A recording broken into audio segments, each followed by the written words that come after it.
Estamos perfectos de tiempo, vamos a iniciar en este momento. Les comento que estaremos grabando el seminario para que después tengamos la posibilidad de acceder a él. Y antes de iniciar, también quiero contarles que tenemos interpretación simultánea. Para los que estén interesados, en la parte inferior tenemos también personas de el botoncito de interpretación, solo si lo necesitan. Me presento, mi nombre es Ángela María Maya, yo soy abogada, docente investigadora de la Universidad Externado de Colombia y hago parte del equipo del proyecto de cooperación internacional del Environmental Law Institute de Estados Unidos y del Instituto Global para el Crecimiento Verde.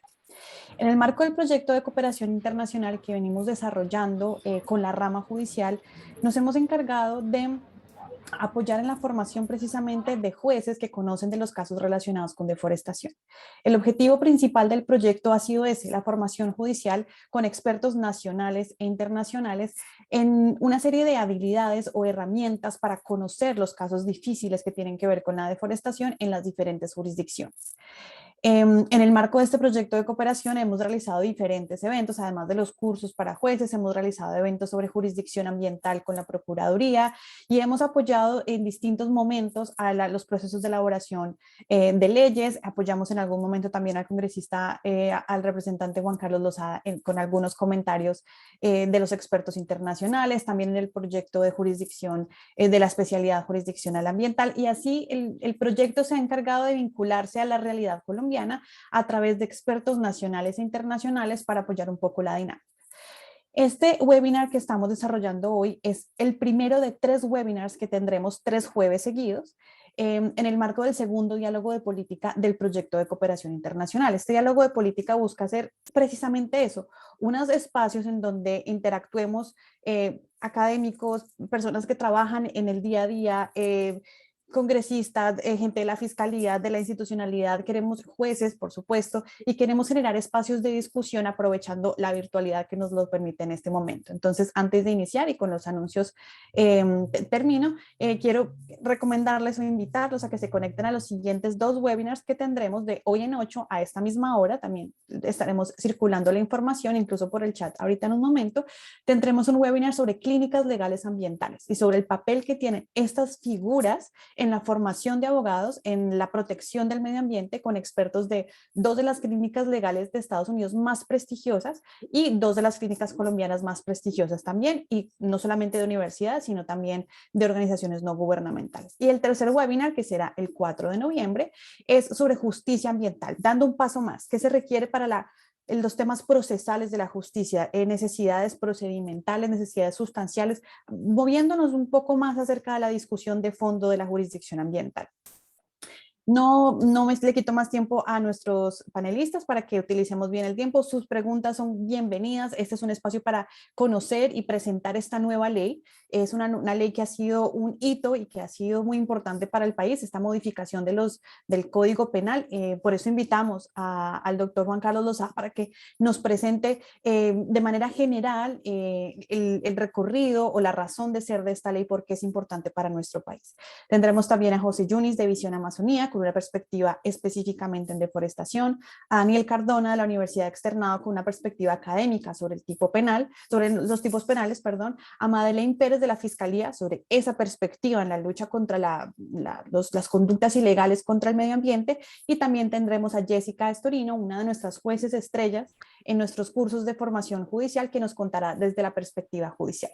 Voy a ser muy intensa con el tiempo, entonces les pido que cumplamos el tiempo que les voy a dar para que todos podamos participar. Y sin más preámbulos, muchas gracias a todos por conectarse. Esperamos que disfruten y que aprovechen estos eventos que realizaremos estos hoy y los próximos 2 jueves. Y adelante, doctor Lozada tiene el uso de la palabra. 10 minutos, voy a estar aquí súper cansada. Bueno, muchísimas gracias, Ángela María. Un saludo muy especial para mis compañeros panelistas, por supuesto, muy agradecido con la invitación. Por supuesto, todas las oportunidades que tengamos de socializar nuestra ley de delitos ambientales es absolutamente bienvenida. Es un trabajo fundamental poderlo hacer como lo han hecho ustedes durante tanto tiempo, haciendo pedagogía en temas ambientales con los jueces de la República. Ojalá que eso pueda ser una realidad, Carl, también con la Fiscalía General de la Nación. Algo de eso hemos conversado ya con el señor Fiscal General de la República, en recientes días, y aprovecho este momento para intentar hacer ese puente. Yo creo que aquí que está Madeleine, ella sabe perfectamente que esa es una tarea importantísima en este caso. Lo primero decir que la intención con la que hicimos esta reforma estructural al título 11 del capítulo del Código Penal es justamente actualizar ese título a la realidad que vive nuestro país en materia de delitos ambientales.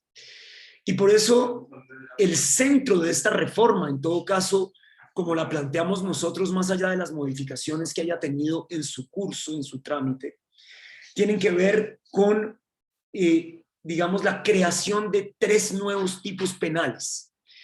Algunos de ellos, digamos, inexistentes en el código anterior, otros, digamos, que adquieren el estatus de delitos autónomos por fuera de, si se quiere, el ilícito aprovechamiento de los recursos naturales, que era un delito que abarcaba muchos de estos que están aquí, pero que era de una extrema vaguedad a mí, digamos, en mi forma de verlo, y creo que digamos, ese ilícito aprovechamiento de los recursos naturales debía ser especificado en las problemáticas reales de los territorios de nuestro país. Es la razón por la cual planteamos la creación del delito de deforestación y su nuevo delito hermano, que es el de la financiación de la deforestación. Colombia es el segundo país con la biodiversidad más grande de este planeta. Y sin embargo, de unos años para acá, el fenómeno de la deforestación ha golpeado terriblemente a nuestro país, de una manera realmente preocupante. Solamente en el año 2017, por citar una cifra, más de 220.000 hectáreas de bosque nativo fueron deforestadas. En los últimos 5 años, solo por mencionar un lugar concreto de nuestra geografía, ya que está aquí el doctor Yunis, entre la parte norte de la serranía de la Macarena, Tinigua, Picachos, y por supuesto la parte norte del Parque Chiribiquete. Solamente en esos últimos 5 años hay más de 500.000 de hectáreas deforestadas. 500.000 de hectáreas deforestadas que hoy están siendo tituladas. Tristemente, la Agencia Nacional de Tierras no ha recuperado 1 metro cuadrado de ese 500.000 de hectáreas. Y uno ve, doctor Yunis, cómo en esa región del país están posiblemente 4, 5 o 6 de los 12 municipios donde el IDEAM ha podido identificar de manera fehaciente que está el grueso de la deforestación del país: Cartagena del Chairá, San Vicente del Caguán, Calamar, Miraflores. Madeleine sabe perfectamente sobre ese caso, sobre cómo 2 alcaldes se pusieron de acuerdo para, sin licencia ambiental, construir una carretera que terminó en una deforestación de 38.000 hectáreas en un solo año. Son casos absolutamente dramáticos. Dramático como el caso, por ejemplo, de Mapiripán, un solo corregimiento en el que se deforestaron recientemente casi 10.000 hectáreas, a razón, según cuentan las malas lenguas, de entre 3 y 5 millones de pesos por hectárea deforestada, pagándole a los campesinos. Yo me pregunto quiénes son los que tienen la capacidad financiera de llevar a cabo una operación de esa magnitud. Por supuesto que eso no son 2 o 3 campesinos que se pusieron de acuerdo. Ahí lo que hay es una banda delictiva, acaparadora de tierras, y a esa banda hay que desmantelarla. Y esta ley de delitos ambientales no solamente entonces tipifica el nuevo delito de deforestación o lo convierte en un delito autónomo, y por supuesto es más estricto aún con los financiadores de esa deforestación, sino que da unas herramientas a la Fiscalía General de la Nación diferentes a las que tenía antes para poder judicializar a esos delincuentes. Ustedes saben que ir a capturar a una persona en medio del Guaviare y poder ponerle en los términos que determinaba la ley a órdenes de un juez de control de garantías, pues era básicamente una tarea imposible, y terminaban estas personas siempre libres. Razón por la cual, por ejemplo, nosotros ampliamos esos términos justamente entendiendo las complejidades de las regiones donde se están dando estos flagelos medioambientales. Pero si yo tuviera que, de alguna manera, decir cuál es la nuez para mí de lo que mejor salió de esta ley de delitos ambientales, es sin duda la creación del delito de ilícito acaparamiento de baldíos de la nación. ¿Por qué digo esto? Porque esa es la causa profunda de la deforestación en Colombia y la causa profunda de la guerra en nuestro país. Y entonces poder atacar a aquellos que de manera deliberada conforman una banda delincuencial para quedarse con las tierras de todos los colombianos, que además son la única garantía de la posibilidad de generar ese banco de tierras que está, si se quiere, a la base del punto 1 del Acuerdo de La Habana, y es justamente una reforma rural integral. Pues justamente es la única posibilidad que tenemos de salir tanto de la deforestación como de la violencia en Colombia. Y por supuesto que su delito hermano, que es la financiación o promoción de ilícito acaparamiento o el ilícita, digamos, apropiación de baldíos de la nación, se hace, por supuesto, fundamental, puesto que son esos autores intelectuales, esas personas que están pagándole a los campesinos para que tumben la tierra, para que tumben los árboles, para quedarse con la tierra en Colombia, los primeros que tienen que estar tras las rejas en nuestro país. Y luego quisimos convertir al delito de fauna silvestre en un delito autónomo también. El tráfico de fauna silvestre es sin ninguna duda uno de los peores vejámenes que existen en Colombia y de los que menos se habla. Somos el segundo país que más exporta animales a otras naciones víctimas del tráfico de fauna silvestre.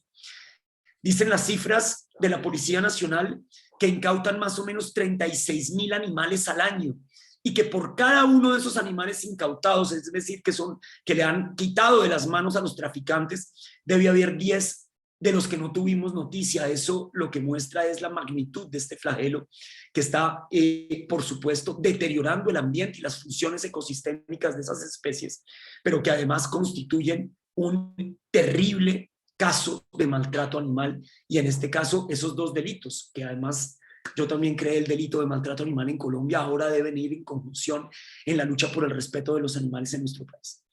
Hay muchas otras medidas. Le entregamos a la Fiscalía General de la Nación un fortalecimiento sin precedentes para esta tarea, más de 175 cargos que estarán directamente ligados a la lucha contra los delitos ambientales en nuestro país. Es un asunto fundamental que yo creo que de ninguna manera podemos dejar de lado. Me parece que yo ya aprendí la lección de que sacar una ley sin generar la institucionalidad para que ella pueda ser correctamente aplicada es lo mismo que no hacer nada. Y por eso yo he luchado tanto para que la Fiscalía General de la Nación, por ejemplo, creara el Grupo Especial de Lucha contra el Maltrato Animal, que le diera dientes a la ley 1774, pues de una vez nosotros incluimos en esta ley de delitos ambientales justamente la institucionalidad que necesita la Fiscalía General de la Nación para poder aplicar esta ley, y pues por eso creamos un cuerpo especializado al interior de la Fiscalía justamente para la investigación de estos delitos ambientales. Me queda 1 minuto y 11 segundos, querida Ángela María, que es pues profesora Ángela María, discúlpeme usted por la familiaridad, pero yo sé que usted va a ser muy estricta con el tiempo. Entonces, a mí me gustaría dejar ahí, por supuesto, aquí estoy pendiente para entrar en el debate sobre los demás aspectos de la ley, que estoy seguro que el profesor Daniel, y por supuesto Carly, Madeleine y la doctora Storino tocarán de manera mucho más profunda, y por supuesto saludar al doctor Yunis, y aquí estamos para seguir conversando sobre estas problemáticas. Simplemente decir en los 30 segundos que me quedan, doctora Ángela, que esto no va a solucionar el problema de la deforestación en Colombia sin ninguna duda, que aquí lo que se necesitan son políticas estatales profundas que le permitan a esas comunidades que viven en ese sector del país entender que el bosque puede generar riqueza y que no es necesario tumbarlo como una forma de progreso, sino que por el contrario la economía forestal de nuestro país tiene que crecer y que se tienen que generar, si se quiere, las líneas de crédito en Finagro para que de alguna manera ese bosque pueda ser aprovechado de manera sostenible y demás. Me acaba de sonar mi propia alarma, así que solamente cierro diciendo que esta es simplemente un mecanismo más para luchar contra los vejámenes que la humanidad está generándole a la naturaleza en un momento crucial en el que tenemos que hacerle frente a la peor crisis que vive la humanidad en su historia, que sin duda es la crisis climática, pero que esto tiene que ir complementado de muchas otras políticas que le puedan llevar generación de riqueza a esas comunidades que hoy no ven otra posibilidad que la destrucción. Muchas gracias. Muchísimas gracias, doctor Lozada. De verdad que para nosotros es un privilegio contar con este panel que tenemos hoy de este nivel de expertos. Lo invito a que si nos puede acompañar un rato más en la sección de preguntas, hay algunas preguntas que podemos responder en vivo más adelante o por chat.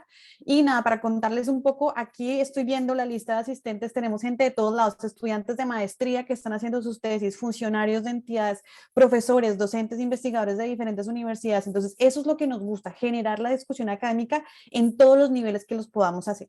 Ahora le doy la palabra al doctor Yunis. Muchísimas gracias por la participación. Sabemos que está en un momento complejo ahí. Entonces, muchísimas gracias y adelante. Bueno, primero que todo que saludar a Juan Carlos, qué gusto verte, al panel, Madeleine, a los colegas.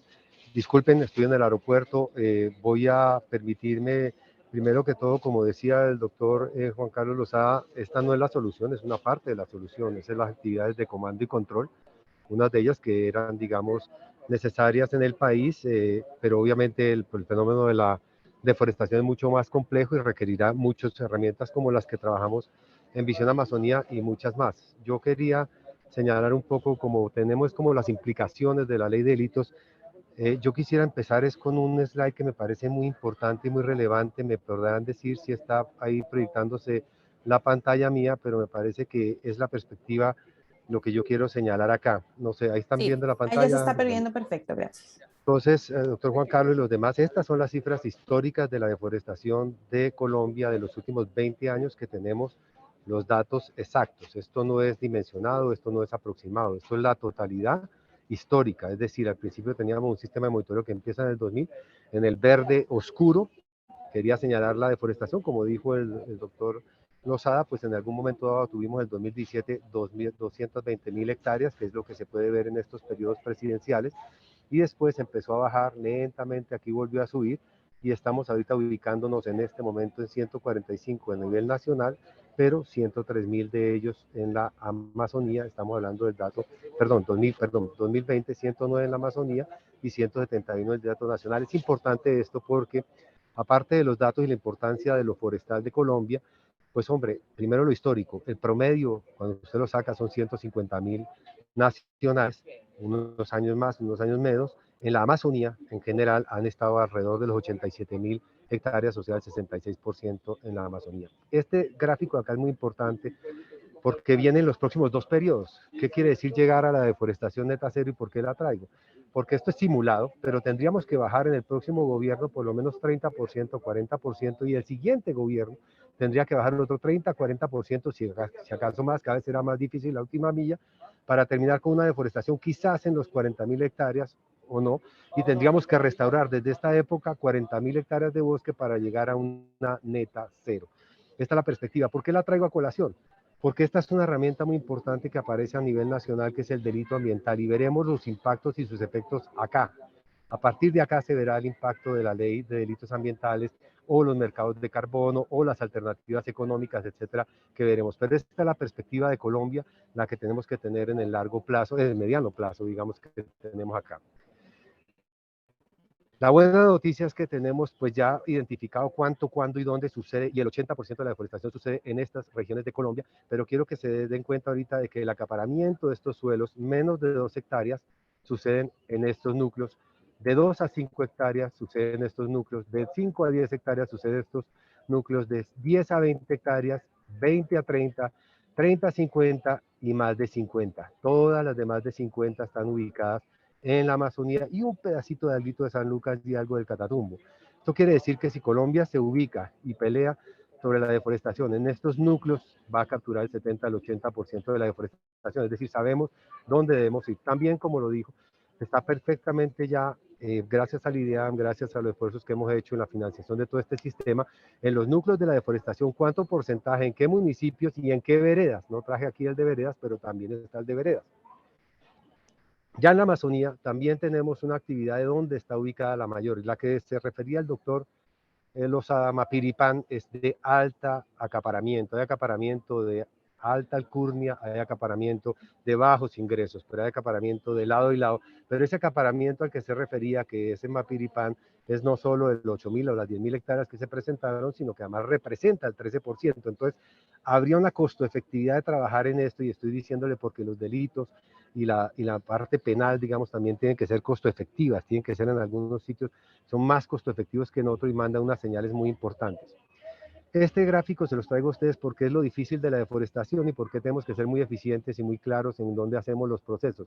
Si esto es Mapiripán, este es el pueblo de Mapiripán, donde hay casi, digamos, un alcalde, un párroco, etcétera, algo judicial, algo que podamos contar con institucionalidad. Pero llegar de aquí para acá, estos gráficos son de 30 kilómetros.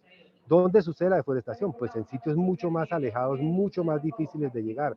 No sucede al borde de las ciudades, sino sucede en sitios mucho más complicados que donde hay que, aquí me faltó una de estas, pero digamos, aquí hay que poner cuidado sobre la logística y en dónde ponemos los esfuerzos porque es realmente más difícil hacer la ubicación. En este análisis que nosotros habíamos hecho, que quiero tenerlo en cuenta, está expresada la deforestación del 2014, del 2019 al 2020 y otra tendremos más adelante. Aquí hay 4.091 polígonos o abiertos que implican 60.000 hectáreas en la Amazonía, de los cuales de esos 4.091 polígonos, quiero decirles que si trabajáramos en los 195 polígonos del percentil de abajo de más de 50 hectáreas, capturamos el 30% de la deforestación, porque hay un promedio de 93.82 hectáreas en los predios.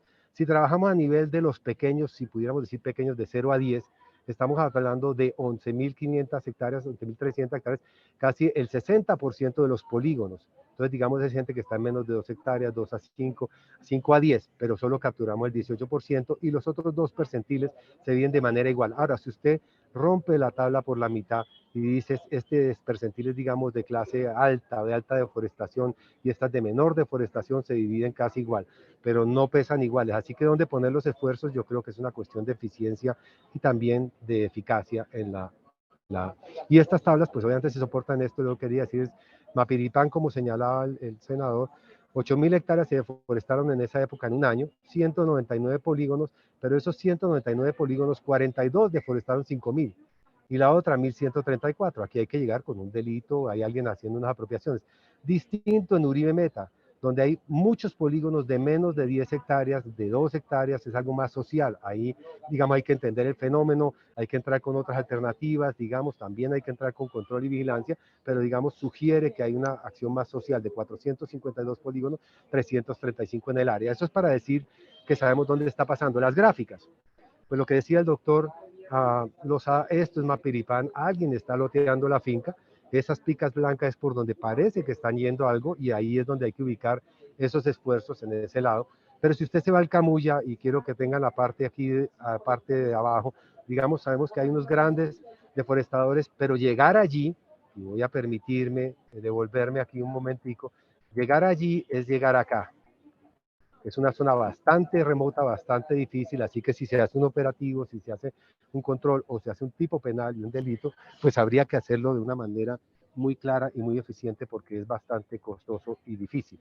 Entonces se llega a esa zona. Si usted está hablando en otros contextos y hay que entender el contexto y el fenómeno, por ejemplo en el medio río, en el Yurilla alto y medio bajo, en el Putumayo, pues tenemos la identificación, no hay grandes acaparadores, pero hay una rodeada de coca que hace que el ambiente sea difícil, y ahí, de acuerdo con lo que está diciendo el doctor Lozada, hay financiadores, hay gente que está metiendo platas acá y allá, y por eso es muy importante los delitos y los tipos penales.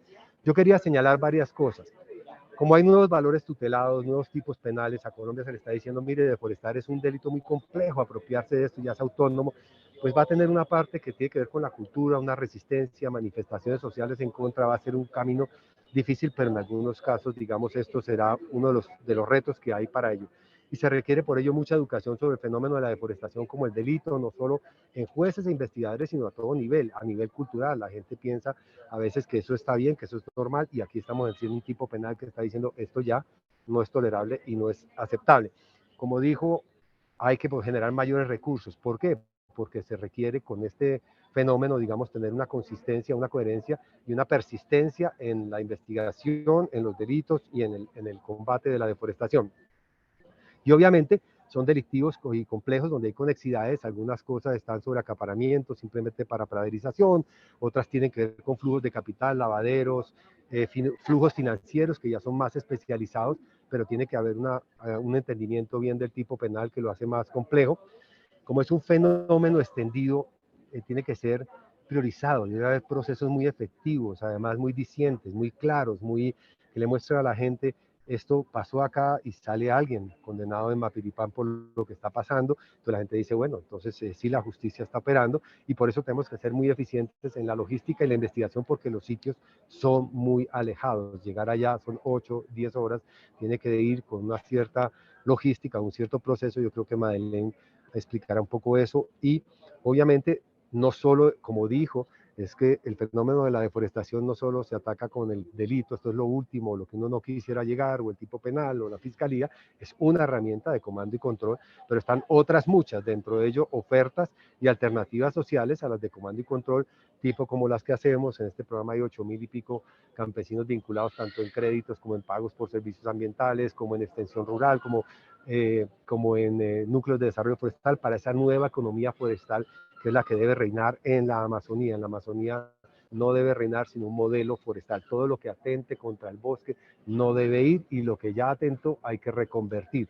Y esto es una maratón, no un sprint, tenemos que hacer unos procesos que muestren resultados que son efectivos, donde la gente diga, ah, bueno, le llegaron al señor de alto ingreso, pero también los señores que están de bajo ingreso haciendo una parte indebida tienen que saber que eso no se debe permitir donde quiera que esto sea ilegal. Estos son como los pensamientos que, digamos, quería compartir con ustedes, un poco mostrándoles la complejidad, el fenómeno, la región es extensa, llegar a ciertas áreas no hay carreteras, no hay sitios, no se producen, los núcleos de deforestación están a 3, 4 horas de los últimos lados, otros en menos distancia, y esto va a requerir una integralidad y un esfuerzo consistente y persistente a través de los años. Muchas gracias.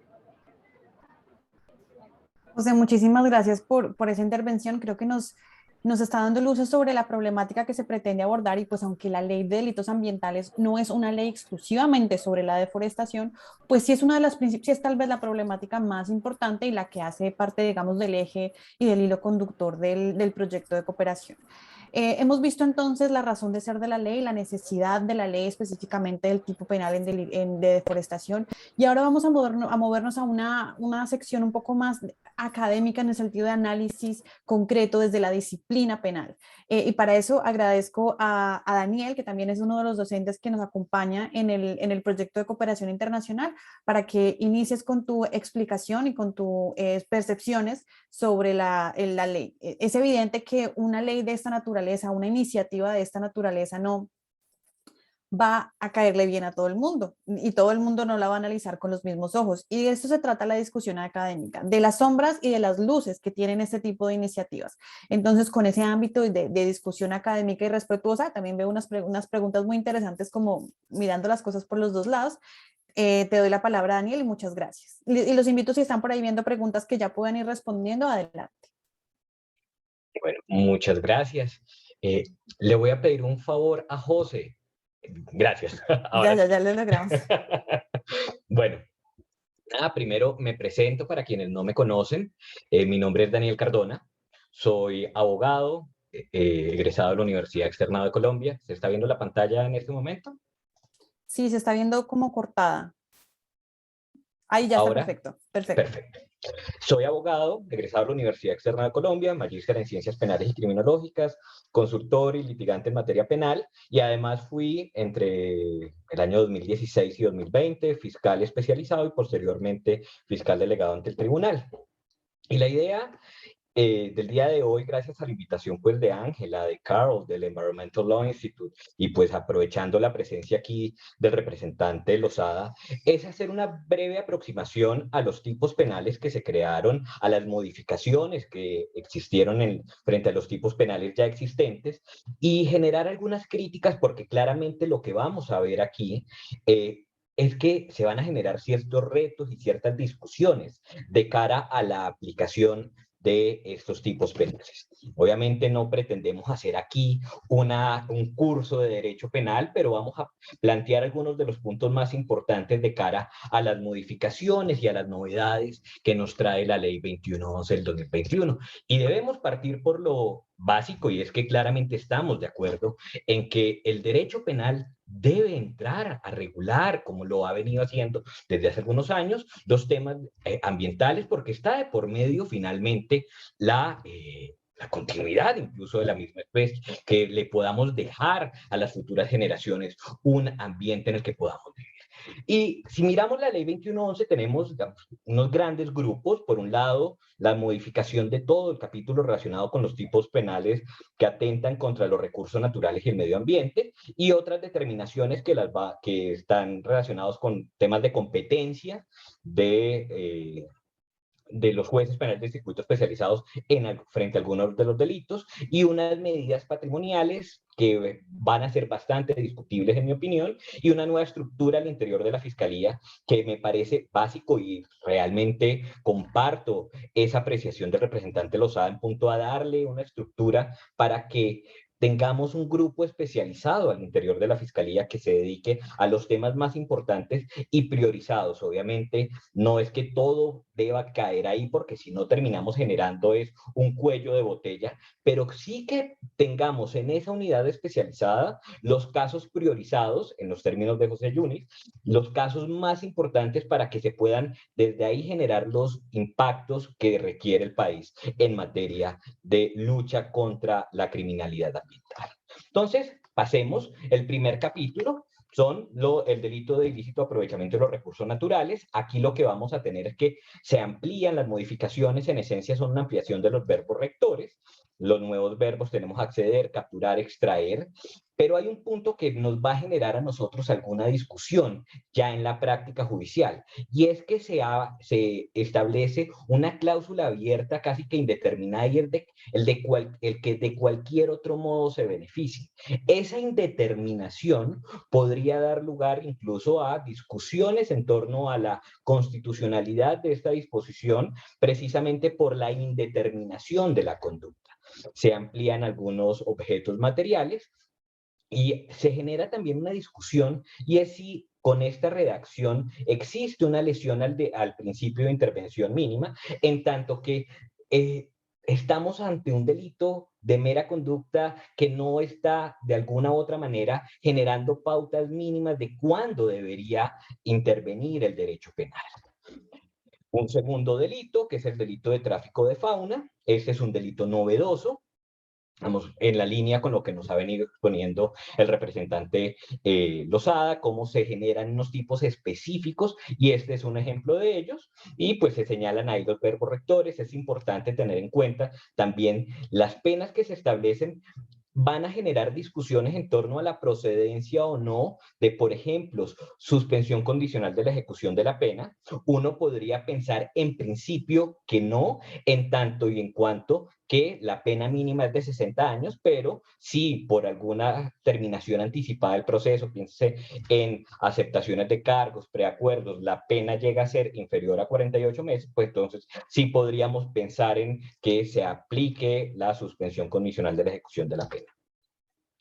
Caza ilegal, tenemos a la izquierda, ahí tenemos un pequeño error en el cuadro, el texto anterior y el texto nuevo. Se amplía la multa, es el cambio fundamental. Hay un aumento en la multa, especialmente cuando se establece que va a partir, en este caso ya de 33 salarios mínimos, y que va a aumentarse en su máximo hasta 937 salarios. Digamos, no hay mayores modificaciones de fondo, salvo ese específico punto. El tipo penal de pesca ilegal, se amplían los verbos rectores, se determinan mejor cuáles son los objetos materiales, y se establece también que se incurre en en esta pena o en este delito cuando se utilizan artes o métodos de pesca no autorizados, lo cual pues nos empieza también a generar una mayor determinación de cuándo estaríamos ante este tipo penal y pues una claridad de cara a que el derecho penal sea ultima ratio, y es que la pesca de subsistencia no es considerada como delito siempre y cuando pues se ajuste a la normatividad existente. Manejo ilícito de especies exóticas. Este es un tipo penal nuevo y se establecen pues cuáles son los verbos rectores.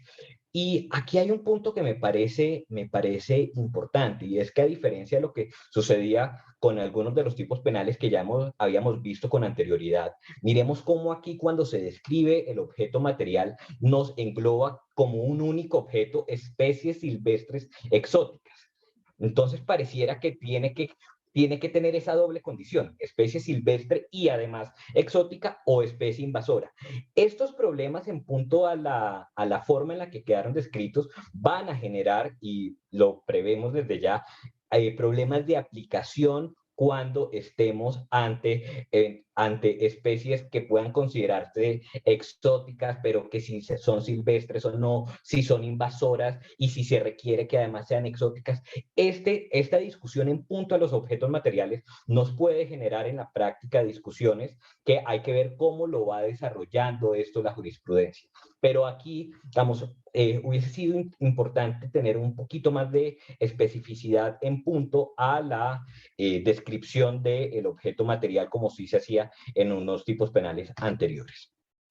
El tipo penal de deforestación, digamos, este es uno de los puntos principales, centrales de esta ley, y es cómo se crea de manera autónoma el tipo penal de deforestación.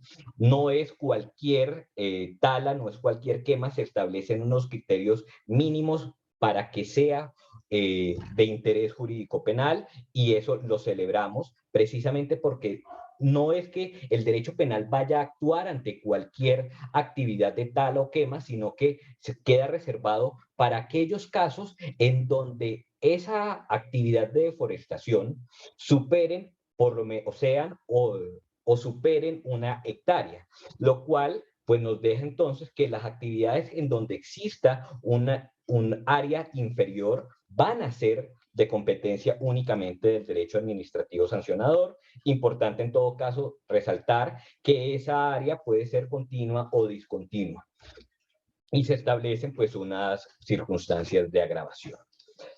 Se crea también este tipo penal que es el de promoción y financiación de la deforestación.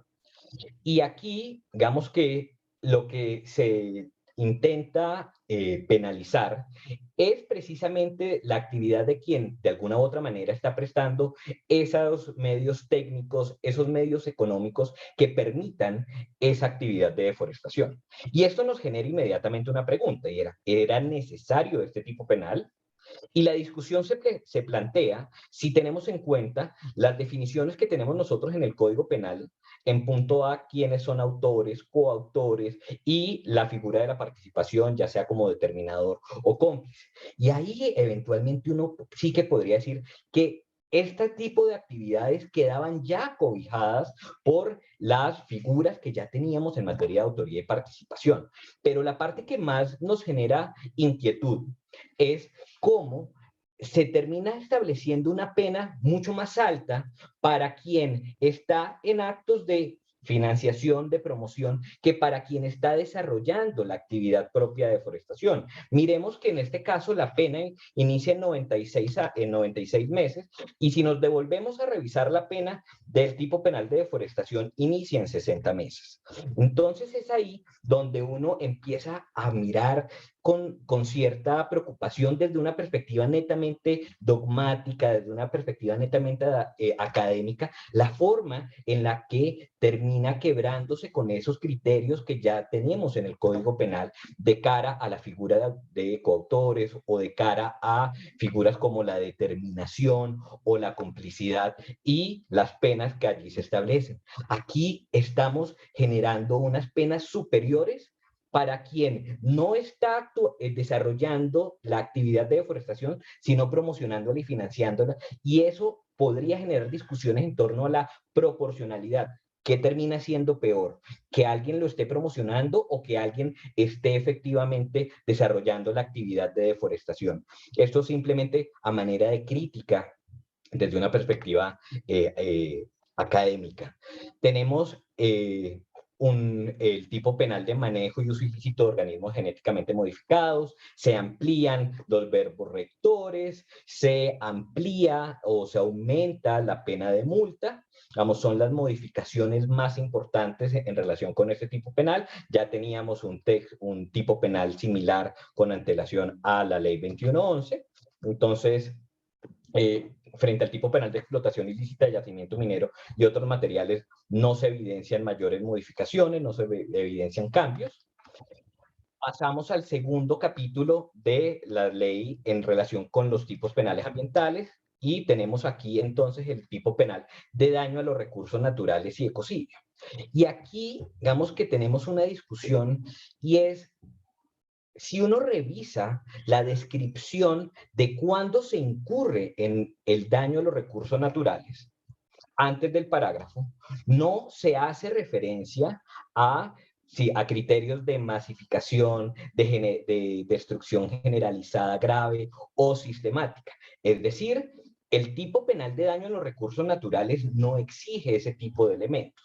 De allí que la discusión que realmente se genera es cuando en el parágrafo primero nos empiezan a describir el ecocidio, cuando realmente, digamos, qué implicaciones al final tiene esto, porque no es que cuando se trate de un daño masivo, generalizado, grave y sistemático, vayamos a tener una mayor punibilidad, sencillamente se está haciendo una descripción desde la discusión que se viene generando en el ámbito internacional de la necesidad de proteger el medio ambiente, de evitar daños a los recursos naturales y cómo en ocasiones puede llegar a ser considerado como un delito del núcleo duro del derecho internacional, precisamente a partir de esos criterios de masificación y de sistematicidad. Pero al final, cuando nosotros nos sentamos y revisamos con detalle, no va a tener una consecuencia específica el que estemos ante la situación que se denomina ecocidio. Contaminación ambiental. Aquí tenemos unas discusiones también interesantes. Aquí, digamos, hay que señalar primero que en relación con, por ejemplo, el numeral sexto de las circunstancias de agravación, esto es, cuando la contaminación sea producto del almacenamiento, transporte o vertimiento o disposición inadecuada de residuos sólidos, de residuos peligrosos, esto casi que termina sustituyendo, digamos, se sustituye el anterior tipo penal de contaminación ambiental por residuos sólidos peligrosos en esta circunstancia de agravación. Se genera una discusión especialmente en relación con el numeral tercero de esas circunstancias de agravación, porque nos dice que se va a aumentar la pena cuando la persona natural, ahí no se va a generar la discusión, pero especialmente cuando la persona jurídica realice de manera clandestina o engañosa los vertimientos. ¿Y por qué y dónde está la discusión? Y es que vamos a tener problemas de cara a la imputación subjetiva, de cara a poder señalar que vamos a poder aplicar esa circunstancia de agravación. Se requiere algún tipo de calidad en relación con el sujeto activo que está siendo objeto pues, de ese proceso para poder aplicar esa circunstancia de agravación. Me explico, se requiere que sea el representante legal, se requiera que, o puede aplicarse simplemente porque estamos ante un trabajador de una persona jurídica, pero además se trata de una apertura tímida a la responsabilidad penal de personas jurídicas, y esta discusión sí que es relevante porque si nosotros revisamos la historia de Colombia, nosotros teníamos con la ley 491 del año 99 una primera aproximación a la responsabilidad penal de personas jurídicas.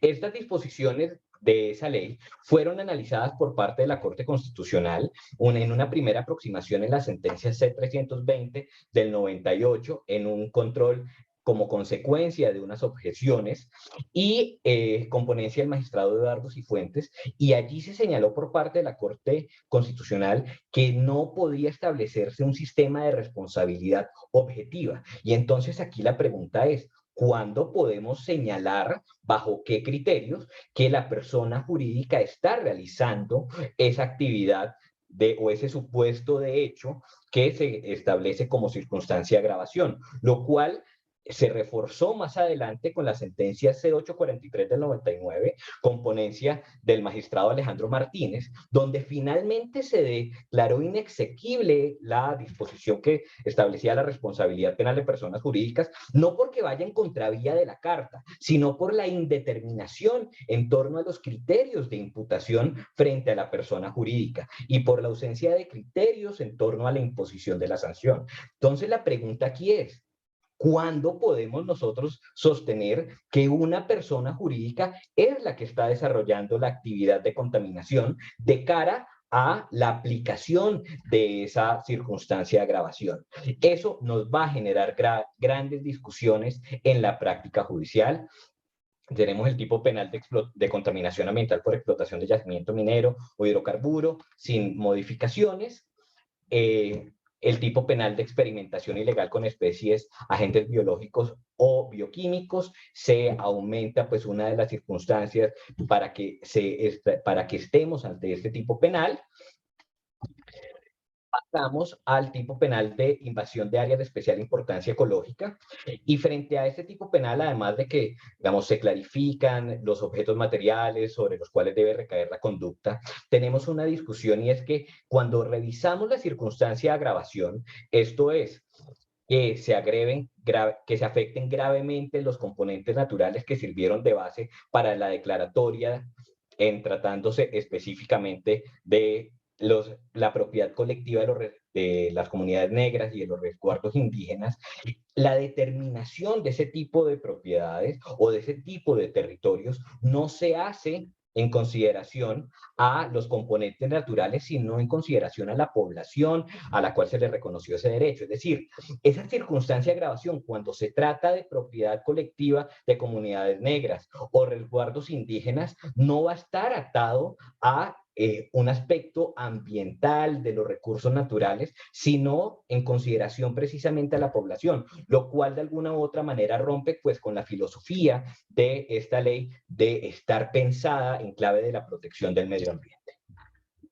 Financiación de invasión de áreas de especial importancia ecológica es un tipo penal nuevo. Digamos que aquí se pueden hacer las mismas críticas que se habían hecho en relación con el tipo penal de financiación y promoción de la deforestación de cara a la aplicación pues, de esos criterios de autoría y participación que ya tenemos dentro del Código Penal.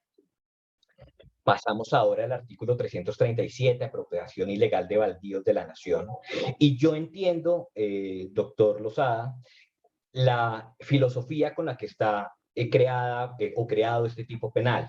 Sin embargo, cuando uno revisa la descripción del tipo penal, no existe ningún referente a la protección de los recursos naturales o del medio ambiente. Y esto en la práctica va a tener unas implicaciones, y es que va a generar unas discusiones de cara a uno de los elementos o uno de los elementos de la responsabilidad, y es la antijuridicidad. Si nosotros estamos señalando o estamos ubicando este tipo penal en los delitos contra los recursos naturales y el medio ambiente, ese es finalmente el bien jurídicamente protegido que debe acreditar que se puso por lo menos en peligro de cara a la antijuridicidad. Y si la actividad de apropiación de baldíos no lleva necesariamente una afectación o un peligro de los recursos naturales o el medio ambiente, entonces estaríamos ante la posibilidad de que se declare la inocencia como consecuencia de la ausencia de antijuridicidad material en el caso concreto, precisamente porque no se ató el tipo penal y su descripción a la afectación de los recursos naturales o el medio ambiente. Yo entiendo la filosofía, yo entiendo que lo que se pretendía precisamente era evitar que mediante la apropiación de los baldíos se desarrollaran actos de deforestación, pero ahí tenemos ese problema y ese reto cuando empecemos a aplicar esos tipos penales ya en la práctica judicial. tenemos un tipo penal que, digamos, novedoso, también relacionado pues con la financiación, el apoyo pues a la apropiación ilegal de baldíos, y nuevamente pues las mismas críticas que ya se habían hecho a los tipos penales similares que fueron creados. Y pasamos a las circunstancias de agravación. Vamos a tener también problemas ahí, en la medida en que las circunstancias agravantes comunes y la circunstancia genérica de mayor punibilidad puede estar ya inmersa en ciertos tipos penales. Y por eso las autoridades deben ser, tanto de fiscalía como de los jueces, ser muy cautelosas y cuidadosas para evitar que se incurra en violaciones al non bis in idem, en tanto que ya hace parte de la descripción del tipo penal. Y aquí me quiero concentrar porque esto ha sido presentado como una de las mejores y de las más importantes herramientas, y es la posibilidad de solicitar, cuando se trate de delitos ambientales, la cancelación o la suspensión de la personería jurídica, y esto nos va a generar a nosotros grandes discusiones. Y grandes discusiones porque aunque existe una gran diferencia, existen grandes diferencias desde la academia en torno a la naturaleza jurídica de esta institución. Algunos señalan que se trata de una verdadera sanción, en tanto que se trata casi que de la muerte de la persona jurídica. Para otros se trata de una medida cautelar. Lo cierto es que no tenemos claros cuáles son los criterios de imputación. El artículo 91 del Código de Procedimiento Penal señala que procede la suspensión o la cancelación cuando se acredite que la persona jurídica se ha dedicado de manera total o parcial al desarrollo de actividades delictivas. Pero entonces volvemos a la discusión frente a la agravación de la contaminación ambiental. ¿Cuándo podemos sostener que estamos ante una actividad de la persona jurídica? El simple nexo jurídico, representante legal con la sociedad, empleado con la sociedad, o que eso de alguna u otra manera ha sido considerado desde la academia como un tema de responsabilidad objetiva que se encuentra proscrita en el ordenamiento jurídico, y así se ha señalado en la cita que se encuentra en la parte inferior a la derecha en la doctrina española. O vamos a partir de criterios de autorresponsabilidad de la persona jurídica, por ejemplo, la inexistencia o ineficacia de medidas de protección al interior de las personas jurídicas de cara a prevenir precisamente este tipo de resultados. Esa ausencia de criterios de imputación es lo que nos va a generar grandes discusiones de cara a su verdadera posibilidad de aplicación. Lo mismo cuando miramos el parágrafo que se adiciona al artículo 92. Daniel, perdón, queda un minuto. Ya estoy terminando. Muchas gracias, Ángela. De cara al artículo 92, y esto es la medida cautelar para de decomiso de especies, suspensión de actividades, etcétera, porque si nosotros revisamos su ubicación, esto está pensado en medidas cautelares con fines de reparación. Y si eso es así, creo que vamos a tener unos problemas de idoneidad. Y es que si lo que estamos intentando es tener medidas para reparar, no sé hasta qué punto la clausura temporal del establecimiento termine siendo idónea de cara a que se puedan efectuar medidas de reparación. Y finalmente se establecen disposiciones en materia de competencia y reglas de las 36 horas. Frente a esto, yo simplemente quiero decir, es una herramienta adicional.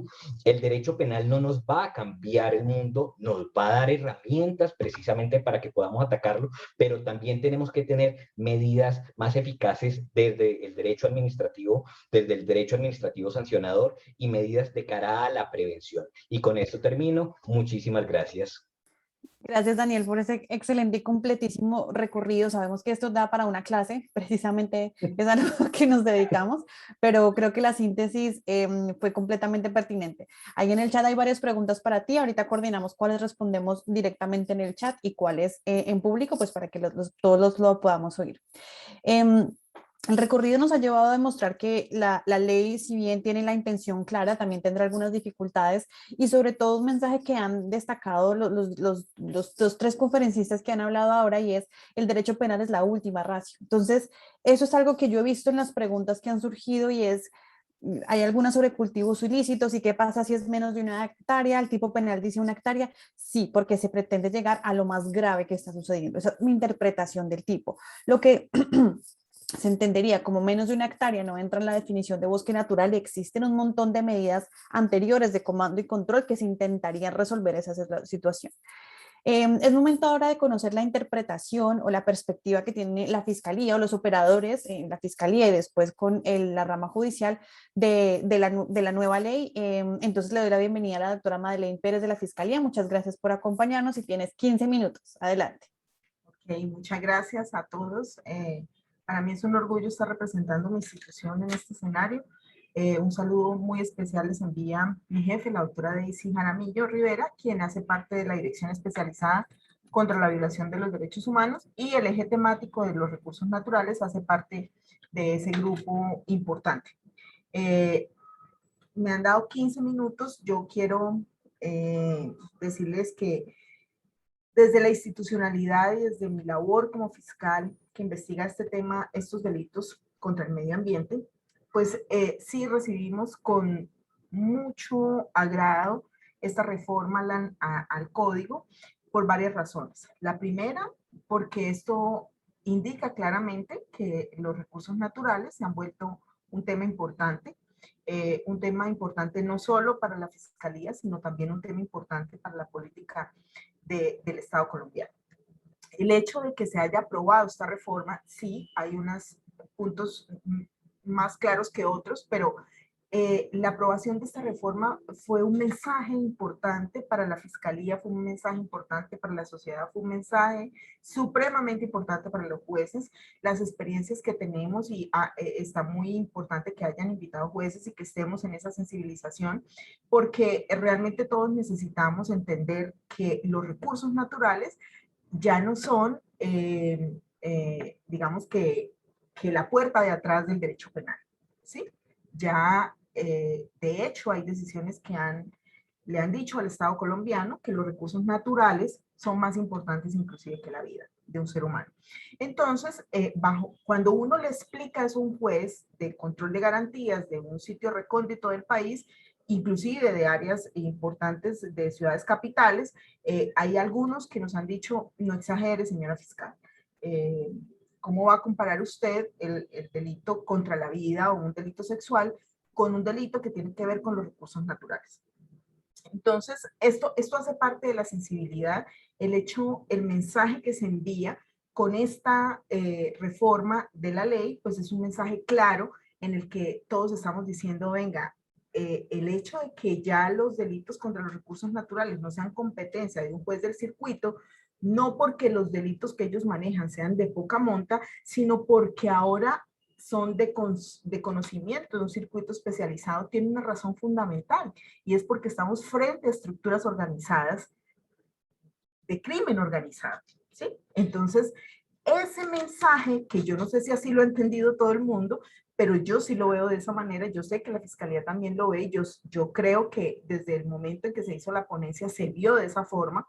Detrás de todas estas actividades que parecieran menores, aunque miradas en un contexto global, como lo hizo el doctor Yunes, pues se ve que el panorama es grave, ¿cierto? Pero detrás de esas actividades siempre hay organizaciones criminales, y aquí quiero retomar un poco lo que han dicho los anteriores panelistas.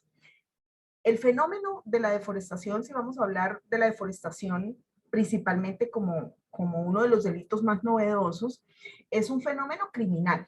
Es un fenómeno que ya todos lo conocemos, digamos, en el contexto nacional e internacional, tenemos ya contextualizado el problema, ¿cierto? Pero ahora yo les pregunto una cosa, tenemos contextualizado el fenómeno criminal, pero ahora, ¿cómo entender ese fenómeno criminal? Y ese fenómeno criminal tiene dos aristas.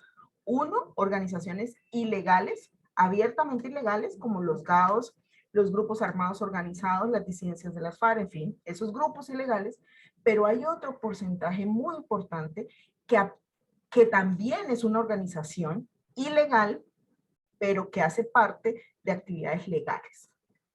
Entonces, cuando nosotros investigamos un contexto de un crimen organizado y nos enfrentamos frente a un grupo organizado al margen de la ley, pues nuestra investigación podría decirse un poco más fácil, porque usted no tiene que demostrarle a un juez que las disidencias de las FARC son ilegales, eso es un hecho notorio, ¿cierto? Pero cuando usted está investigando un crimen organizado para apropiarse de unos terrenos de la nación, aquí hay actores que son legales y hay actividades que son legales. Estoy hablando de los principales motores de la deforestación. Entonces, estoy hablando de que la deforestación es el medio para unos fines, ¿cierto? El hecho de que hoy en día se haya establecido que la deforestación es un tipo penal autónomo, a pesar de que muchos dicen, bueno, pero también cabría el ilícito aprovechamiento de los recursos naturales o el daño a los recursos naturales, pues quiero decirles que no. Para nosotros ha sido supremamente importante por una razón. Cuando usted habla de ilícito aprovechamiento de los recursos naturales, usted tiene que encajar la conducta de esas organizaciones criminales legales que están dedicadas a actividades legales, pero que tienen un siniestro fin, que es hacer parte de promover la deforestación para apropiarse de unas tierras para luego hacer ganadería o hacer cultivos legales de palma o de eucalipto. En fin, cuando usted está frente a esos fenómenos, es difícil usted atar la deforestación a esa persona jurídica o esa persona natural que hoy en día es un ganadero, por ejemplo, ¿cierto? Entonces, cuando usted no puede hacer esa conexión probatoria, queda muy difícil demostrar que esa actividad que es legal está atada a la deforestación. Entonces tenemos que acudir, por ejemplo, tenemos que acudir al ilícito aprovechamiento, o teníamos que acudir al ilícito aprovechamiento de los recursos naturales, o teníamos que acudir al daño en los recursos naturales. Y nos veíamos enfrentados a un tema supremamente difícil, que es demostrar la autoría. Si bien podríamos demostrar el daño, por ejemplo, y a veces ni siquiera podíamos demostrar el daño porque llegar a los territorios no era fácil, los peritos requieren de ir hasta el sitio, mientras que con el tema de la deforestación, con las imágenes satelitales, es suficiente decir, se deforestó 1 hectárea. ¿Sí? No tengo que ir hasta el territorio, no tengo que llevar a mis peritos, como lo explicaba el doctor Yunes, llegar a los territorios no es fácil. Inclusive poder llegar hasta una zona implica unos gastos operacionales supremamente fuertes para poder obtener un dictamen que nos diga que sí estamos frente a un daño. En cambio, con el tema de la deforestación, pienso, no lo he aplicado, pero pienso que con las imágenes satelitales que nos indiquen que efectivamente se deforestó una cantidad de hectáreas de bosque, con eso es suficiente para poder decir, no necesito demostrar un aprovechamiento, no necesito demostrar como lo hacía el ilícito aprovechamiento de los recursos naturales, extraer, introducir, mantener, capturar, acceder. Lo único que necesito demostrar es que se deforestó 1 hectárea o 2 o 10 o 15 hectáreas de bosque. Entonces, desde ese punto de vista, cuando nos vemos y analizamos el fenómeno desde las organizaciones criminales que actúan de manera legal o para negocios lícitos en este país, yo pienso que nos va a quedar un poco más fácil demostrar que esa deforestación está atada a esa empresa o a esa persona natural que cultiva 100 hectáreas de eucalipto, que tiene 100 cabezas de ganado en un área que fue deforestada unos meses antes. Me preocupa mucho varios temas, obviamente no voy a retomar ninguno de los que dijo el doctor Daniel, pero sí quiero indicar que en el tema de estos delitos que tienen que ver con la deforestación, están casi todos relacionados con la corrupción. Y la corrupción, pues, de las entidades territoriales, de varias instituciones, Lo han dicho ustedes, el derecho penal es la última ratio y creo que se están invirtiendo las cargas y estamos nosotros asumiendo que somos la primera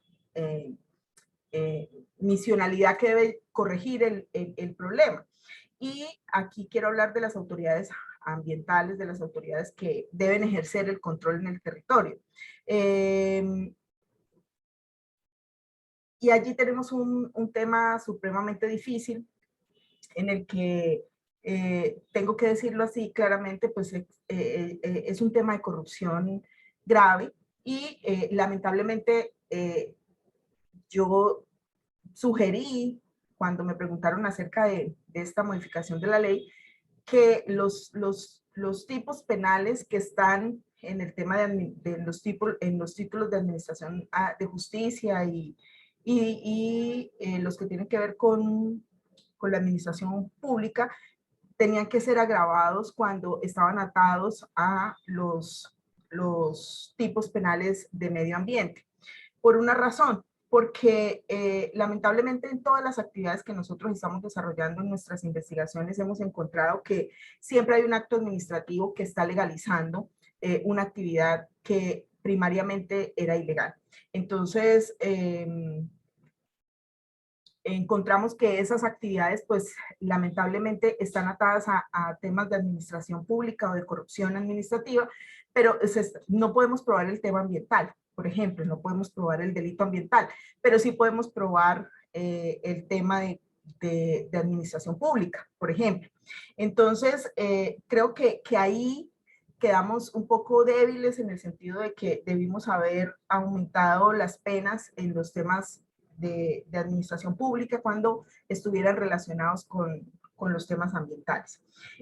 Igualmente, quiero decirles que dentro del contexto de la lectura general que se hace de la ley, el hecho de que se hubieran aumentado las penas, sobre todo, por ejemplo, en el ilícito aprovechamiento, pues es interesante para nosotros porque estas investigaciones son bastante difíciles cuando estamos hablando de estructuras organizadas de poder o cuando estamos hablando de organizaciones criminales, son bastante difíciles y poder demostrar un ilícito aprovechamiento de los recursos naturales y que tiene una pena de 48 meses de prisión, por ejemplo, y con una aceptación de cargos, pues casi que la pena queda pues irrisoria y sobre todo si usted no logra conectarla con otro tema de administración pública, nos queda solamente el tema de medio ambiente y uno se duele de esas investigaciones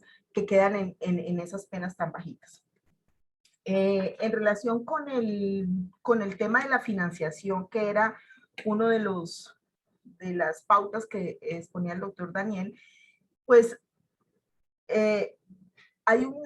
tal vez hay un tema de redacción, sí, pero es innegable que la financiación en los temas de deforestación y de invasión de áreas de especial importancia ecológica ha sido y es el problema más grave que tiene, por ejemplo, la selva amazónica. O sea, usted allí, lamentablemente, nosotros estamos intentando llegar a...